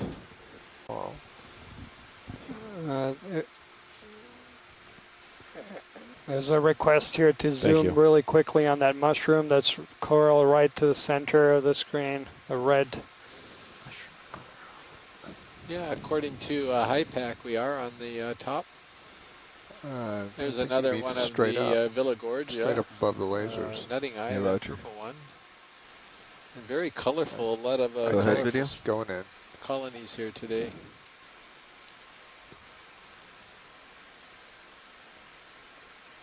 Okay, that was ambitious. Yeah, Little that cup coral there. Yeah, that's good. Yeah. Come on for a second, please.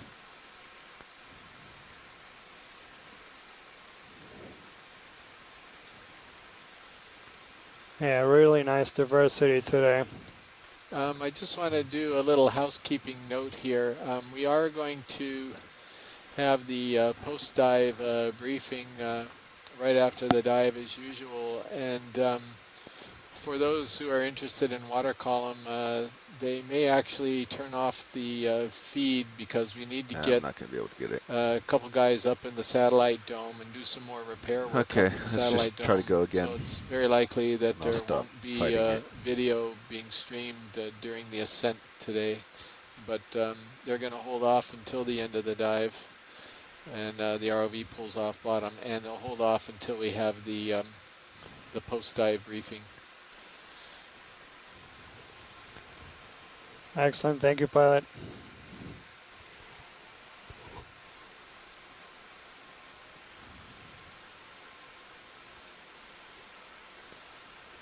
Yeah, and also to give everyone a heads up, so we are looking to come off the bottom in just over an hour.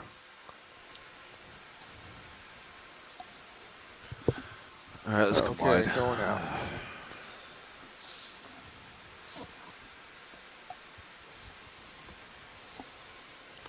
Oh, and Tina just suggested Paranthomastus on this expedition. But of course, that's to my untrained eyes. Do we need a closer look, watch lead?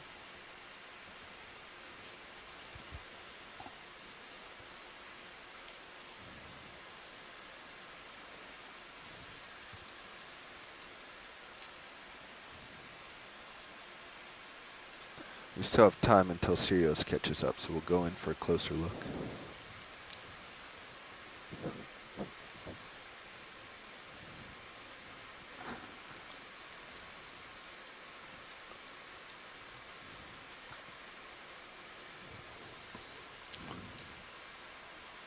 I've got your camera.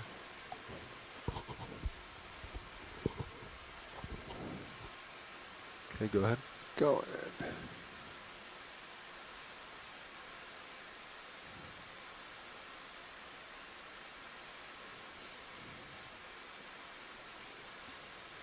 See,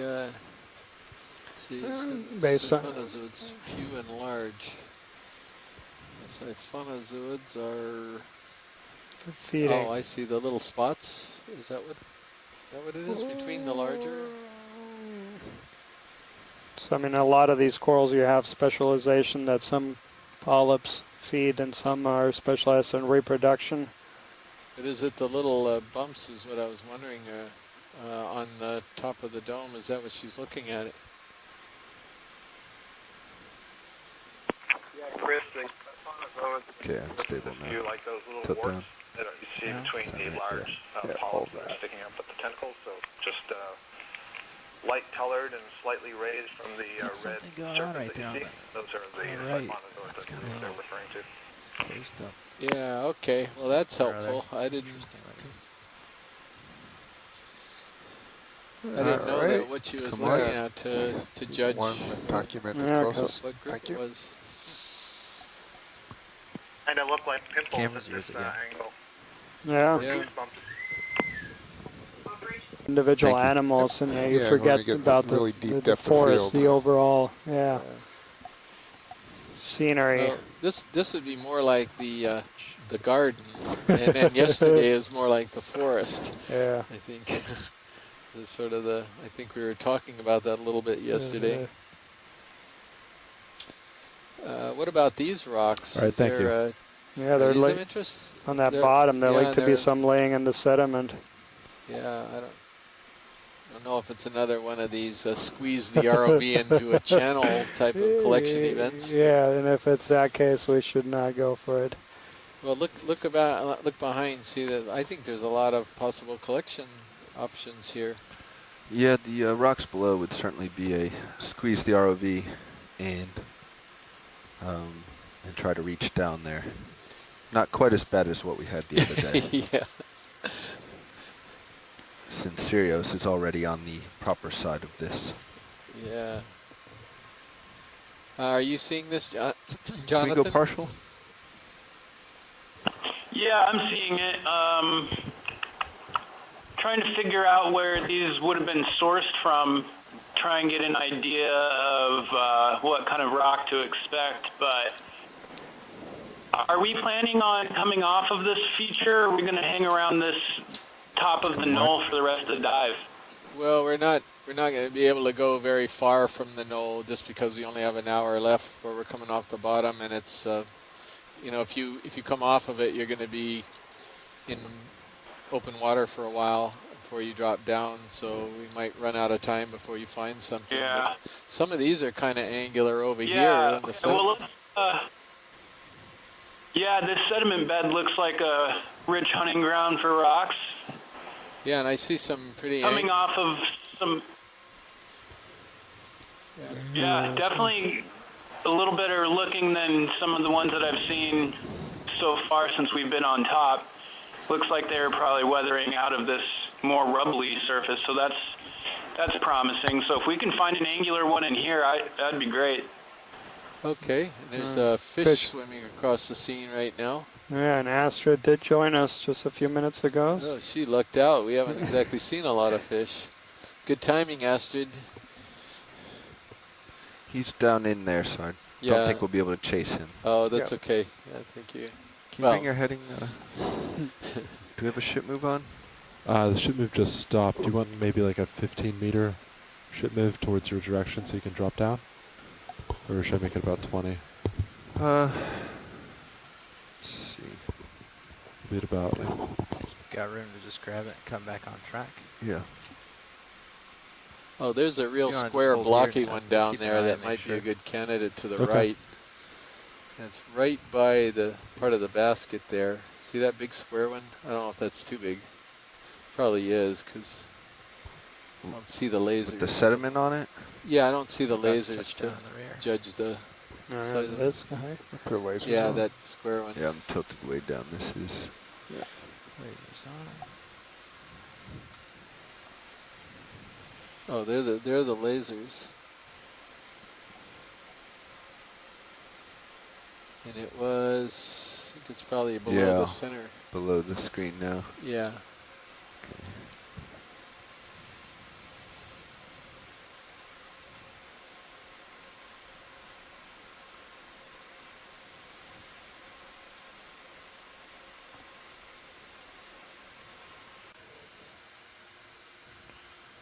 Oh, there's a fish. An eel. Did we ever get a close-up of that guy who was hanging out? No, he did. He never peeked back out. Yeah, I stepped out for a moment. But Astrid is joining us, and so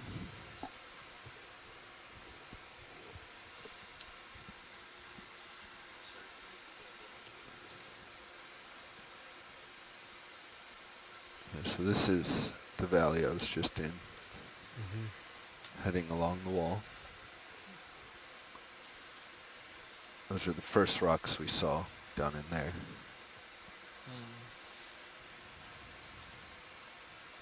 And you couldn't squeeze down there, Bobby? Next time. Alright, why don't you hang for it and go straight south from here. You can go scale up and over. interesting there. You see sand ripples, which are parallel to the current flow right now. That's north. It's typically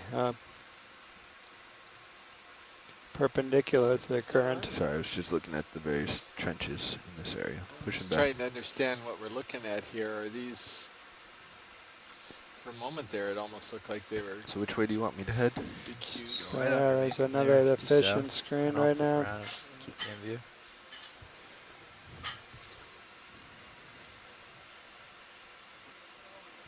Just over. Yeah. Touch. That's to your right laser. There it is. Something coming straight at us. Yeah. What is that? It's maybe a larvation again or something. Not really Tugging sure you, what that is. co-pilot. Sorry. I'll let it go. Go ahead, video. As far as I can get. Ctenophore, I guess. Yeah, that is a ctenophore.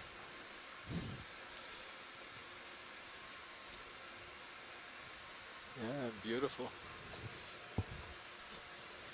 I just saw it in distance. Didn't know if it was There you interest. go. They're just getting right side up now, sort of sideways there for a little while. All right. Full wide, please. You are full wide. Backing up. Might have something to do with it. Would you like to lose your skids? No. Go see what's over the edge. Trying to lose them a little bit more for you.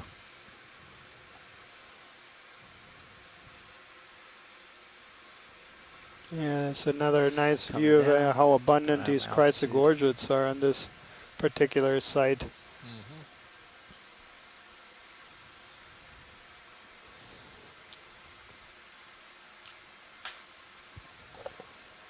Yeah, it seems like the Walteria, that glass sponge, and the chrysogorgids are numerically dominant at this site. It almost looks like a desert environment where you're seeing tumbleweeds on the floor and Yeah, and some cacti. cacti yeah, all over the place. If you didn't know we were really deep, you might get fooled with what we were going over here. Yeah. The one or the other rattlesnake? The eels? Yeah, the eels. There you go. Loop you're talking about.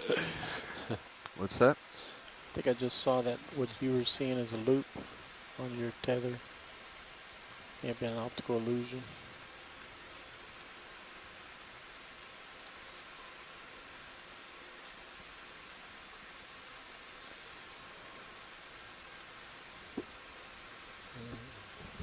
A couple more piranopathies. Okay. There the gorgeous. Gonna lose the bottom for a second. There you go, going over the side. As we come around. And head back. And then the Tino 4 again. Zipped right by us. Yeah. Well, actually, this is Nav. Roger, Nav, go ahead. Hi, yeah, so this is the other side of the peak. Is there anything you see that you want to go towards? Not right now. I would suggest we just sort of keep going south until we run out of time there, and then if we spot something along the way, we can possibly stop and do a zoom. Okay, sounds good. Great, thank you. Pilots, did you copy? Copy. All right. Made it to waypoint 3. Yep, and that looks like the ship's about Yeah, done moving. sort of now. a Scroll down one on HiPAC so I sort can of see a modest what's ahead of colony us. here again.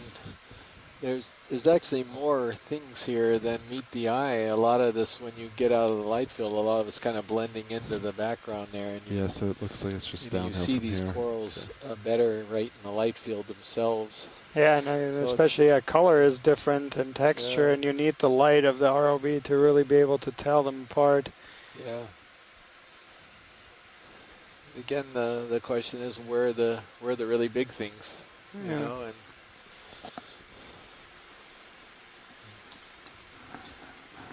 looks like there's plenty of good strong substrate here to attach to.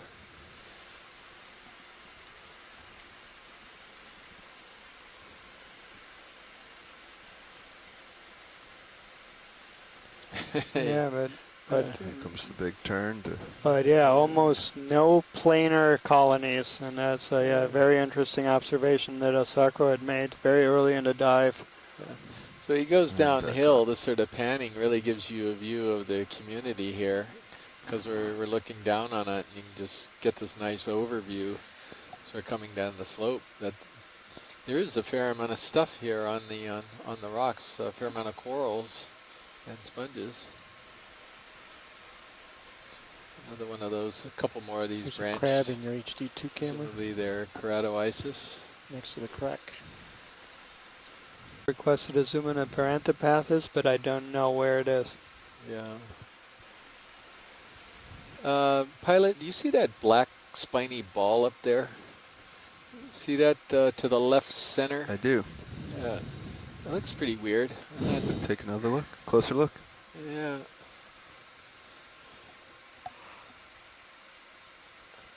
This could be our first Corallimorpharian, an actual real one, which is what caught my eye. Oh, the pilatus, yeah. Or like. Yeah.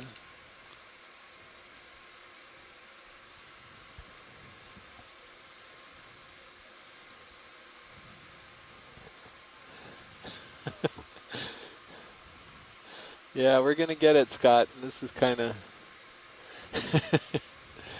this is pretty interesting. It's looking like something that we call Corallimorphus pilatus, but we'll know as we get a little closer. And that would be the first one that we've actually seen. And Tina would agree. It looks like a Corallimorpharian.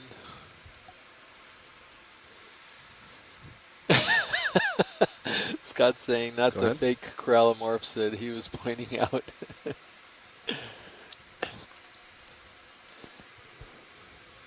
So there are some inner tentacles, the very clear white dots on the tips of the tentacles.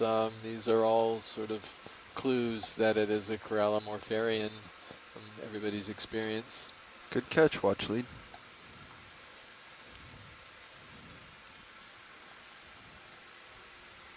There's science lead Chris, is one of ready the to be other a things video. that I noted the other day that Daphne found is that it was useful to distinguish between corallimorphs and anemones was what she phrased as the diaphanous quality to the corallimorph. You know, that tissue is kind of see-through. It just looks a little bit more fragile than many of the anemones we see. You know, that's a really good point. I hadn't even thought of that before. But if you look at this one, that's a perfect example. It does look very gelatinous looking, and I'm going to add that to my search image for these things. Yeah. Yeah, look at that. You can see right through the arms. A perfect example of what Scott was just talking about. And that's Dr. Scott France, University of Louisiana, Lafayette. Happy video? Bridge, this is Nav. Need to get a wide shot of it. Yep. Boy, that was nice that we actually came across that one. That's Hi, we beautiful. just so we just reached a peak down here, and now we're on the other side. So I wanted to adjust the bailout plan. Can we change it? It was northeast. Can we change it to now southeast? All right, thank you. You know when you're happy. Pulling full wide. Got it. Thank you.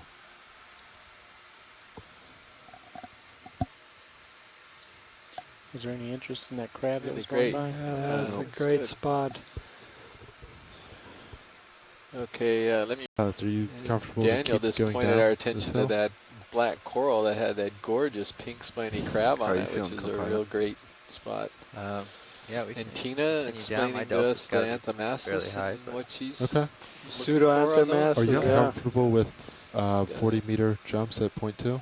Or Let's just do 30. 30?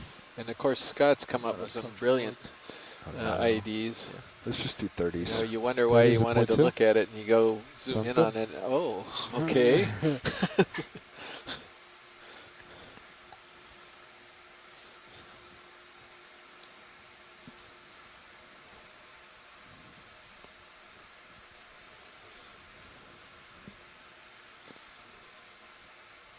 Definitely plenty of the regular basket stars, the Gorgonocephalids, at this site, more than we've seen anywhere else. Yeah, a lot of them just hanging on to the top of those Walteria sponges.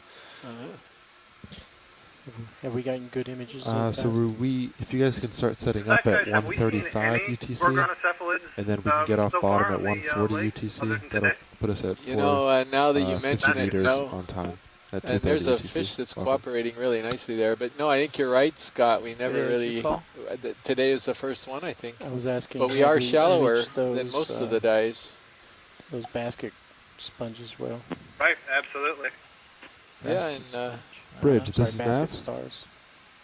We did get a pretty good image of the mattered, basket right? stars. yeah. Oh, that wasn't a fish. That was a dead branch. So I spot a great Can I have a ship move Corallimorpharian, of and then 30 I meters draw at everyone's attention to a dead 180 branch on degrees the at ground. 0.2 knots? You know, there is sort of a red colony to the left. I wonder if that might be a possibility. It's out Take of a look reach, at it. unfortunately, watch lead. We can zoom Yeah, from it's here. as we're passing this bamboo coral, this odd-looking sort of fan, it makes me wonder if this fan has lost branches as it's growing, or just it's responding to the current as it grows and puts Video out, snap zoom. new branches and so on. It's colonial organisms have the flexibility of altering their shape during their lifetime, or I should say, altering their growth rate and pattern of branching. So Yeah, that one right over there to the interesting left. to ask what's going on with that weird-looking thing. Yeah. Since we're not You know looking where at you it anymore, back to you. Yeah, no, it's just backing up a little bit. Yeah, he's talking about that really tall one, which is missing. If you put in a move 135-ish, that should get us closer to there. I'll be turning backwards and looking uphill at you at that if you do that, because it's going to be down behind me a little. That's We're fine. just talking about the lack of big colonies, and then like two of them, So three of them show up. HD pilot? Excuse me, or were they talking to us? Yeah, I think I heard what. Bridge, this is Nav? Oh. No, it's Bridge. Hi, can I change the direction of the remaining current move? Can I change it from 180 to 135? No, not the urchin. We know what the urchin is. It's these really big coral colonies that are a bit downslope to the right that we were interested in. Working our way there, watch lead. Yeah, thank you. Yes, that's good. Thank you.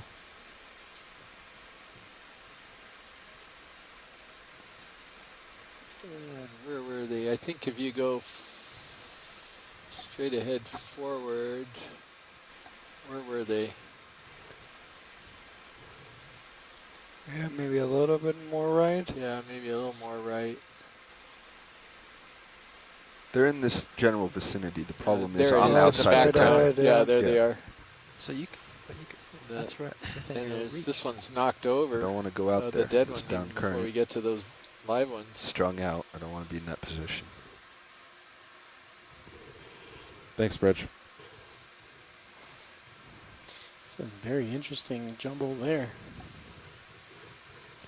Washley, this is Nav? Roger, Nav, go ahead. Yeah, Look so how far I just out I'm already at. made a ship move towards the larger specimens you wanted, so we're just waiting for the direction change. Great, thank you.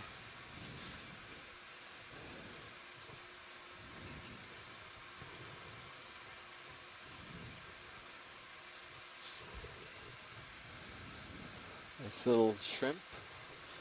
One of these, probably Aristiids, would be my first guess.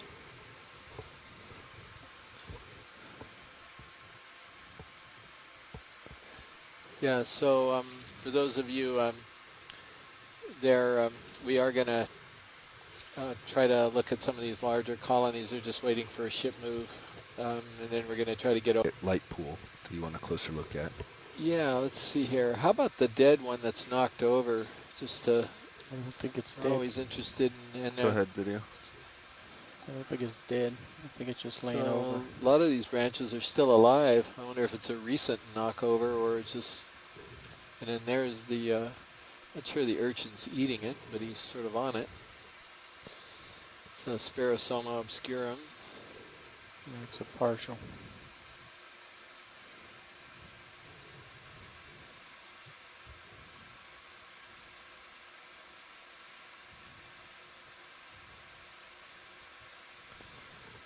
So many of his branches are up off the bottom that this guy's probably going to survive. Internodal. And the base it's like the manganese crust just ripped off of the base there, and that might be the spot where he was. It is. Look at the black patch right in the back. Yeah, that was a great spot, guys. This is really interesting. I think it goes back to the story we've been talking about a few times with the possibility that if the coral is big enough, if it lodges well once it's broken, it can continue to grow, and that's what it looked like is happening with this one. I think it was just old enough that it's fairly stable in position. But one thing you can see is at the base there, it hasn't been separated long enough for it to be able to regrow and attach to the surface, which I think it would have to do long term. Continue to live for a very long time. But yeah, and it's just interesting that you can actually see where it came from very easily too. From Maybe just above the base, the, but it back just at the base? popped off a layer of the crust that Yeah, it I was was sitting trying on. to find somewhere to perch, but I don't think Yeah, we doesn't have. that give you a good indication of how well they're glued to the substrate? Yeah, I was talking he about pulled the looking at substrate off. the underside of the base that's still attached.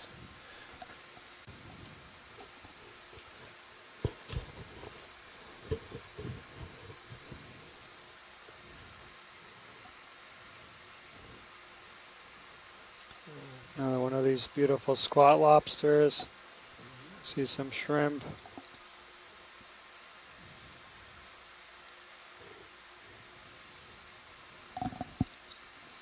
There's a brittle star. Hopefully it's not a unbranched basket star, since I've been blowing those right and left, but I don't think so. I think it was a brittle star. Go pilot, please. Where would you like to go?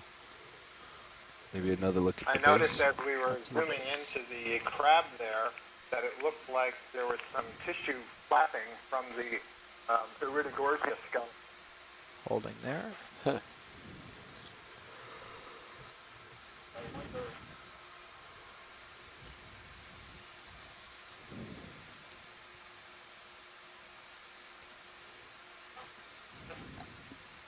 I guess there was Yeah. area by a crab for a closer look.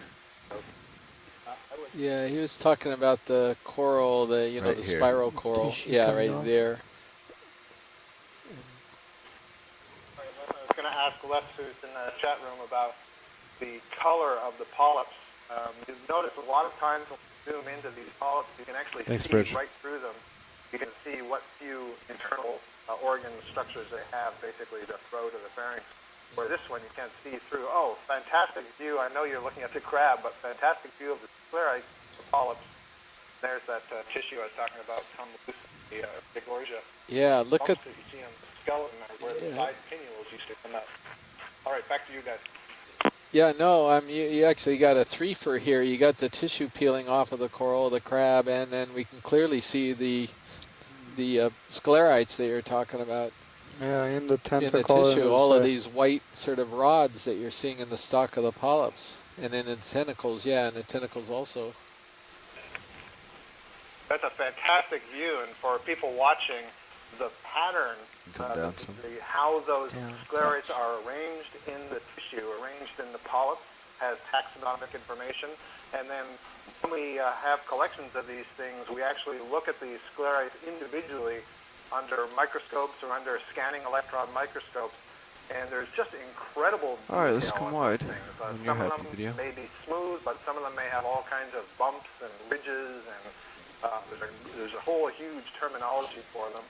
And Chris, I know you're aware of that with sponges, for example, same sort of thing. But that's the level of detail that we need to get at to identify the species. So that was just a fantastic shot. Thank you. Yeah, that was a good little stop there, where we wound up there for a couple minutes there. Yeah, and Les had made a comment here in the chat mentioning that this looks to be related to Keratoisis magnifica. Oh, really? Because of its very thick basal section and very thin nodes. Thing we were really looking at, but closer look at any of these? Yeah, actually, all of them would be good if you could. We're about to declare this a no large coral location, and then sure enough, you come over to the other side, and large corals are in the background. You can see some beyond this one. You see, now usually they wait to show themselves until after you've made the declaration. Yeah. Coming up in your command. Go ahead.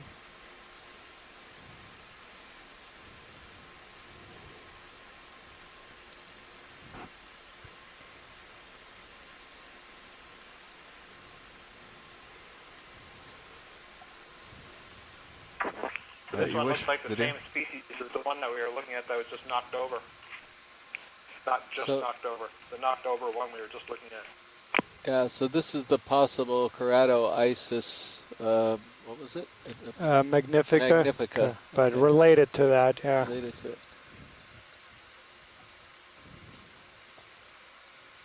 And again, beautiful shot of the sclerites. Can you reach over and tap joy lock for me?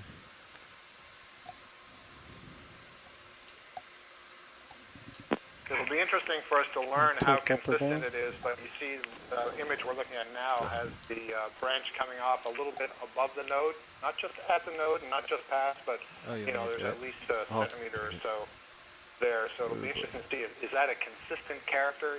Does the branch always come out at that point, or is that also something that can vary? Right, and do you mean on the same colony or between colonies? I meant on the same colony and between colonies. So essentially within the same species, is it always consistent where that branch comes out or not?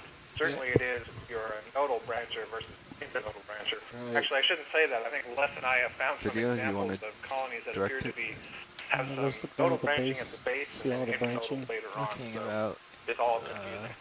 Yeah, what I was about to say is that that last image was a case in point. You had it wasn't right above the node. It was sort of square right in the middle of the inner node. So it looks like you can get variation. Looked like it was branching at much further along the internode than like this lower one, for example.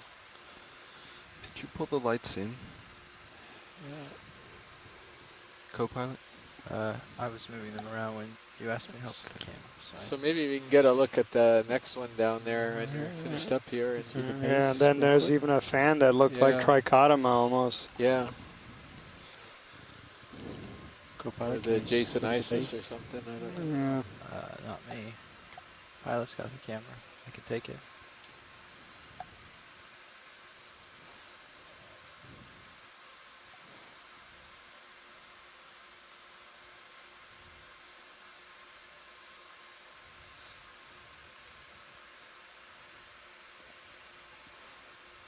Now, both upper swing arms are full up. Okay. Okay, if you want to swing over to the other one to your right. Like a boarded branch. The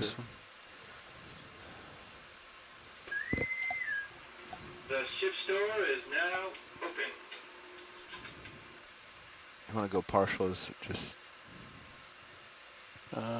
get the white and the black just for video purpose. You'd lose the base if you did that. That's fine.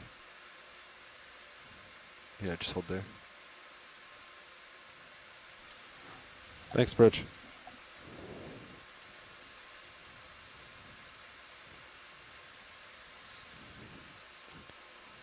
All right. So there's a big one on the right. They want to. Yep. I don't know. Maybe. Start off at the base of this one. It's so branchy at the base. Very different growth. Looks like it has more branches coming out at the very base. Go ahead. Yeah. I agree with you, Chris. I noticed this as we were approaching these two, that they started off at the base very differently. Yeah. Is that a response, an ecological factor, or a response to what was happening at the time during early growth, or is that some taxonomic character that means they're different species? These are all the sorts of questions that we need to investigate. Got it back. As he moves up the branch, it'll be interesting to see the branching in the polyps, see if it's got the same sclerite arrangement in the a little bit fast. The polyps. I was So that's trying to get just up to a above the branching node. section. Sorry, video. You do see some sclerites there and polyps.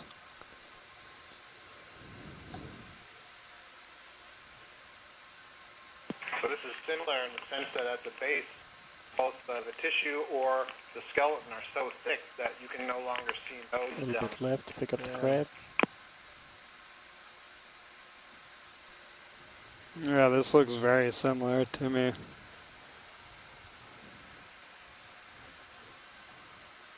I agree with you, Daniel. So that's interesting that we could be fooled by the branching at the base. Yeah. Yeah, well, just the branching pattern up above, too. That's what I was sort of looking at. It looks quite a bit different. And yet it's the same thing, and they're exposed to pretty much the same environmental conditions. They're side by side. Making me dizzy. And yet they're showing... some variability, yeah. Yeah. Look at that what is branching going on, the on left. with this crab? Yep, talking about the crab.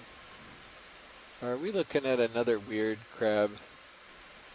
Oh no, we're seeing his rear end. I see, we're seeing his hiney. Okay, jeez. Okay.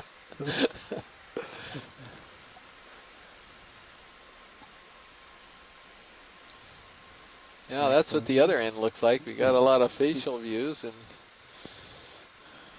so you can see the tail curled right underneath him, which is characteristic, I think, of these squat lobsters. Alright, happy with this video? There's a left branch. It's got a sort of a knob on it. Should show that to the scientists.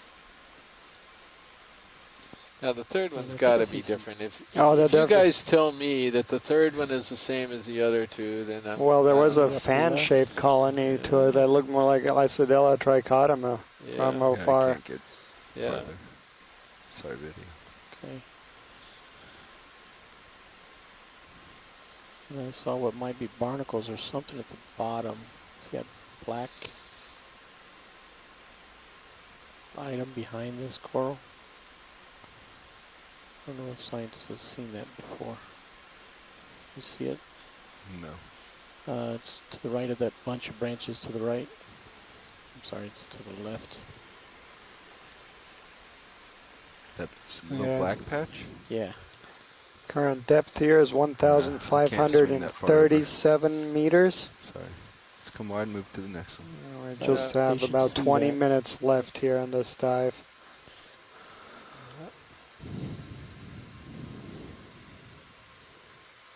Alright, snap zoom that video. It is behind colony number 3.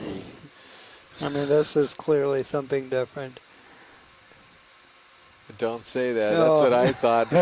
I opened my mouth too soon last time. The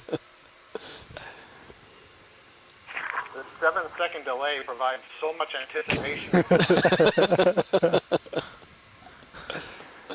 Well, I think he's right. I think it's different, but I'm not Camera if you need help. I'm not gonna say anything until we get a zoom It on it. looks nodal branching from here, but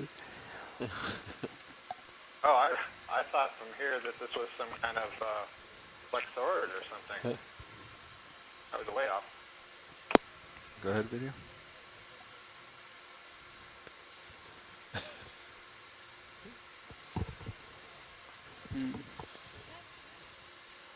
it's right above the node. Is it? I don't know. It's, yeah. It's the same thing. I don't know what we're looking at. No, this is the. Well, it's not nodal, right? Because it's branching above the node. Yeah, just above the node. Yeah.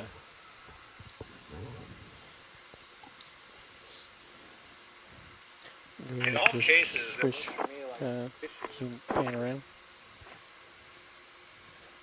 What was that, Scott? We said. many of the smaller just can't see the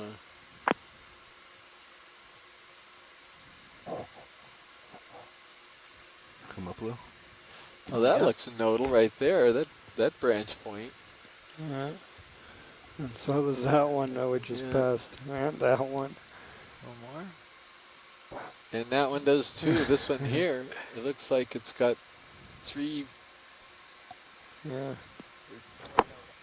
nodal. So I think what's happening is when we look at the base on these really large, older colonies, the secondary growth and calcification is covering up where some of these nodes and branches are, so we don't see it as well as on some of these earlier, but Goes down to the definitely base. nodal branching. So again, you gonna go with any type of an ID, Scott? Genus maybe? Is this gonna be Isidella? Well, Les is suggesting Orstomyces, which is a name we haven't heard very much in this leg, but Les and I have been talking a little bit about this. It's a good possibility. It's a genus that is so far known only from a single species, which was described from the deep waters off of New Caledonia back in 1987. Down a little more. Wes did make some collections, I forget exactly where, that he thought might be some other representatives of Orsomyces. And I'm sorry, I said he made some collections, I don't know where. I mean, in the Hawaiian archipelago from shallower depths. Okay. And Go for it's full something that we image. haven't quite worked out yet.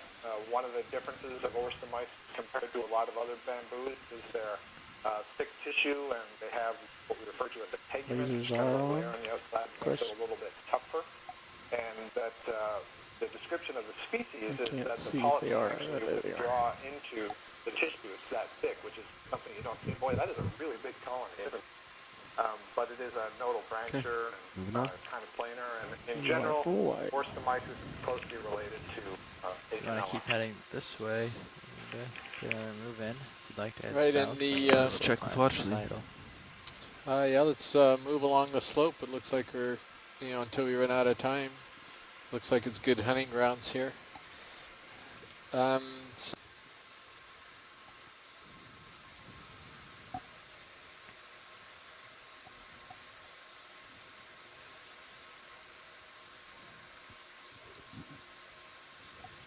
Starting to pull on me. You're talking about this one, right? Watch. yeah, that's correct. To the left of the lasers. Right there. Okay, Lasers just went through it. Thanks, good pilot. Yeah, good.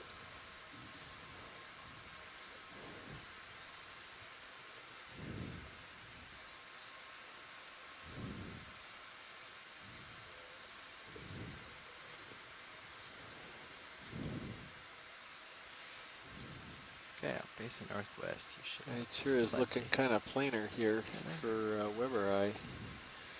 Yeah. Thanks, Bridge. Another one of those black take that sticks back. that I was seeing before to the left of that guy. It's much easier to see.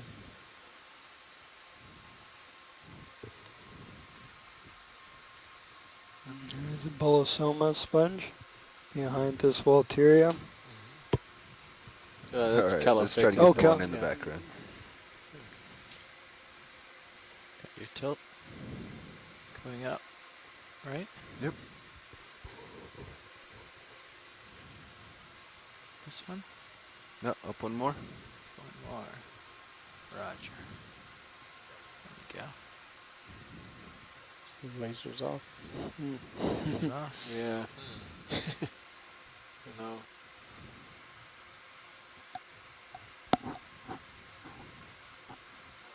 Just bring it down a little bit more into the. Yeah, coming down just a touch. Crinoid. Larger crinoid. There we go. Well, at least on this one, you can see the difference between what I was alluding to earlier. You really see the skeleton through the tissue, and the polyps are somewhat transparent.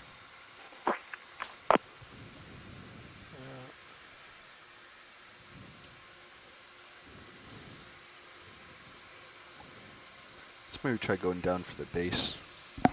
Yeah, Might have a better light for it. See if we can find a branch point here too.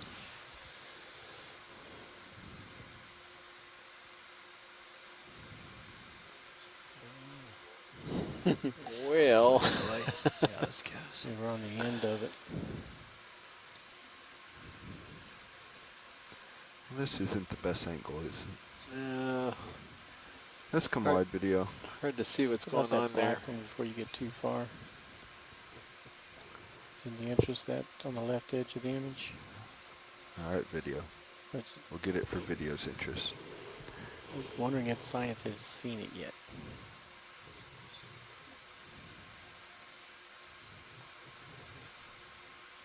Science, have you guys seen that black stick with the what looks like maybe barnacles on it? Yeah, that's not of real interest here at the end of the dive. I was Okay. trying to figure out this coral would be of higher interest.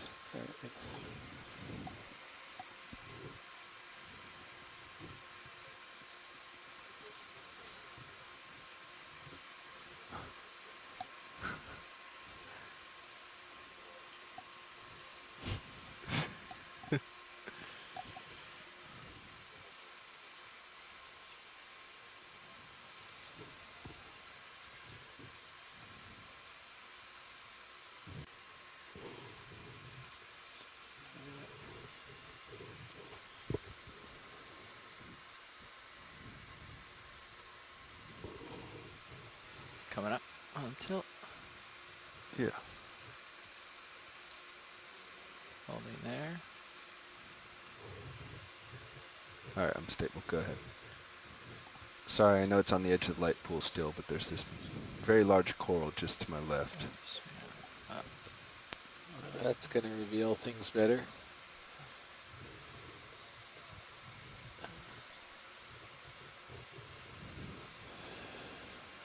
Oh boy. Well, it's not Weber, I don't think, Scott, unless you guys want to weigh in on this, but it certainly doesn't look like Weber eye to me.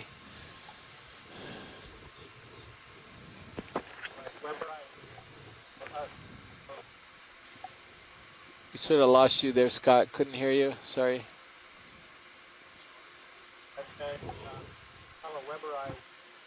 Video, can you come Right. wide?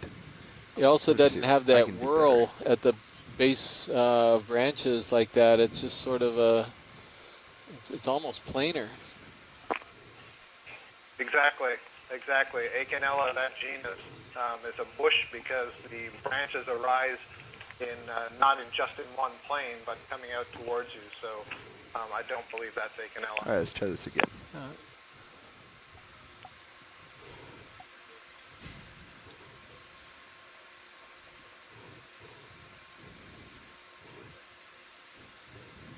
Les Watling is proposing another keratoisis. He said with a snow white pharynx.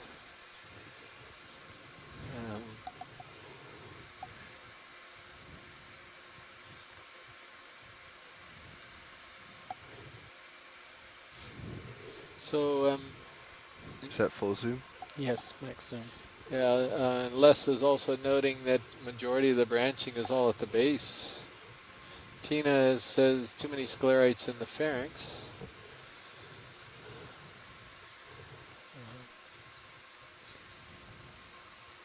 And pan up to the right, we'll focus on the tips.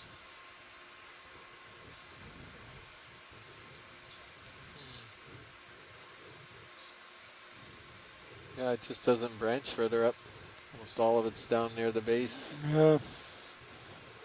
They're looking at this. Finding a tip for you. And no branches. Yeah, no branches.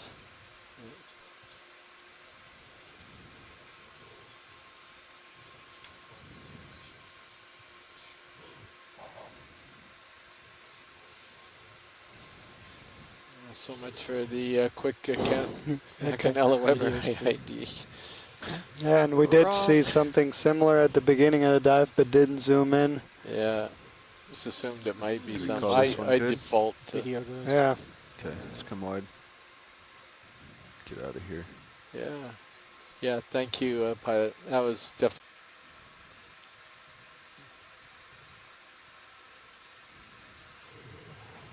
Let's just explore out to the end of his tether, and then he'll turn around and come back.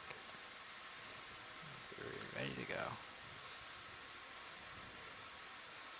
One of these big keratoises. There's a big unbranched one, a very long one in the back there. And smaller, probably keratoisis in the background.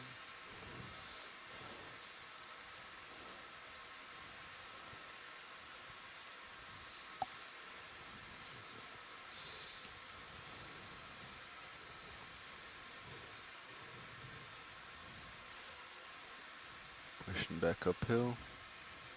Giving me a little tug. Yep.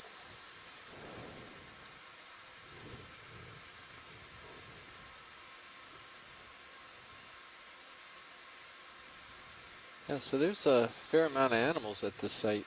Yeah, It's absolutely. just quite different than any of the other sites we've been at. And a lot of these Walteria sponges and chrysogorgids. Yeah, tons of these Walteria sponges. Yeah, and the chrysogorgids, those are the two dominants, I think, of this community. Pretty much have been all day. Yeah.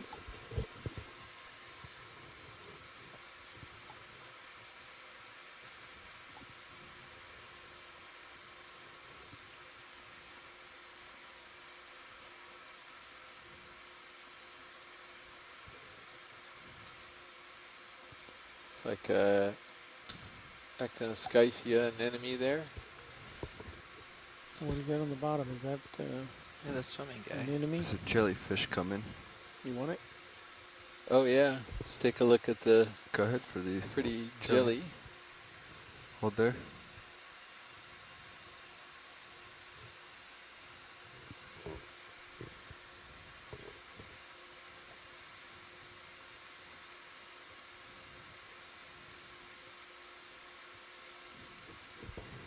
He's moving pretty good there.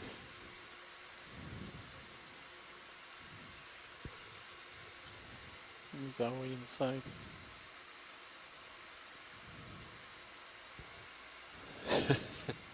Dr. Seuss whip.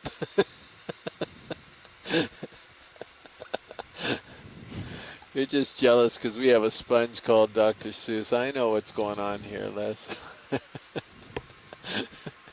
There's something weird on a coral to the left. It may be the backside of an enemy. Hydromedusa or Narcomedusa are the two options from the chat room on that jelly that we just saw go by.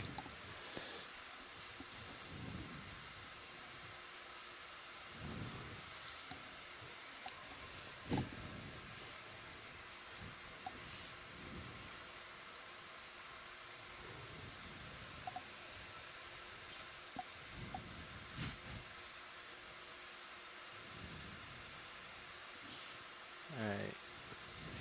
Before you go too far under me, you do still have a turn in. Yep.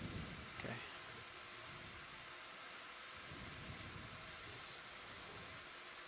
Like these sort of landscape views, the distance view there. And here are the, they're the three brothers from the the backside. Yeah.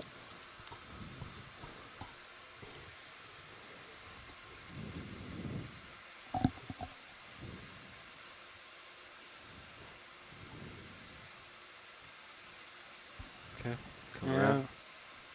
180. Okay, you give me Coming out word, auto Science? heading. Is that right, Daniel? Yep, roger that. You can wrap up, give us a summary. Yeah, so we are just coming off the That bottom. looks happy from both ends.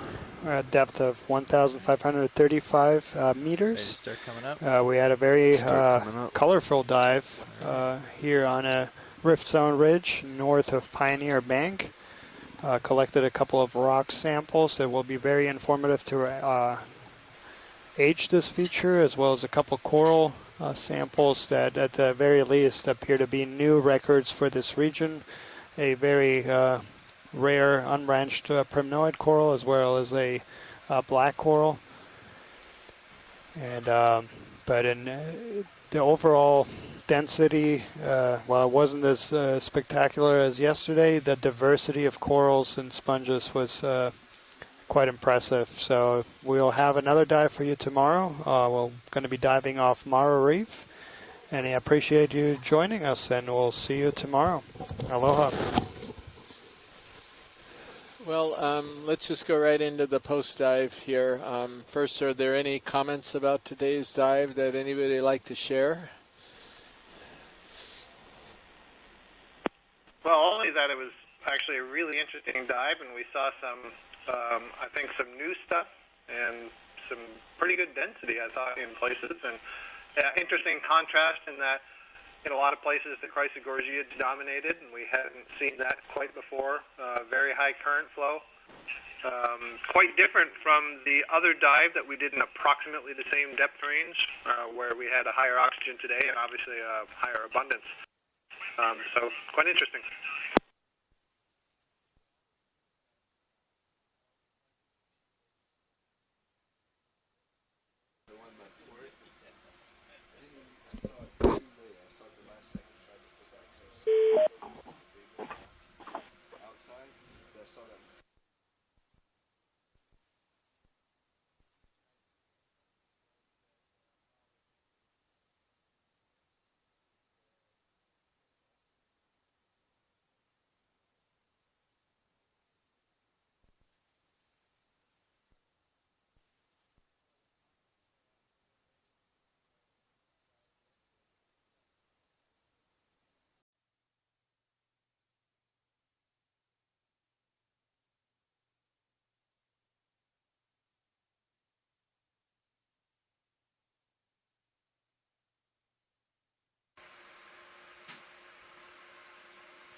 D2, 30 meters. Tether straight, but streaming about 50 degrees. Ah.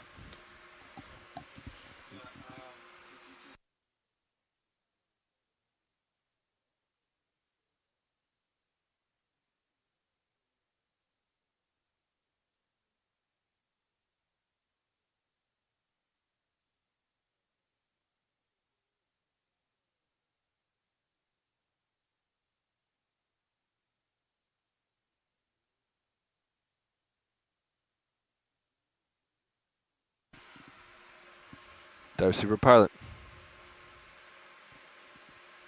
Roger that. D2, 20 meters. Tether straight. Streaming about 15 degrees starboard. Coming around. It's been a steady decrease as we looks good. Copy that.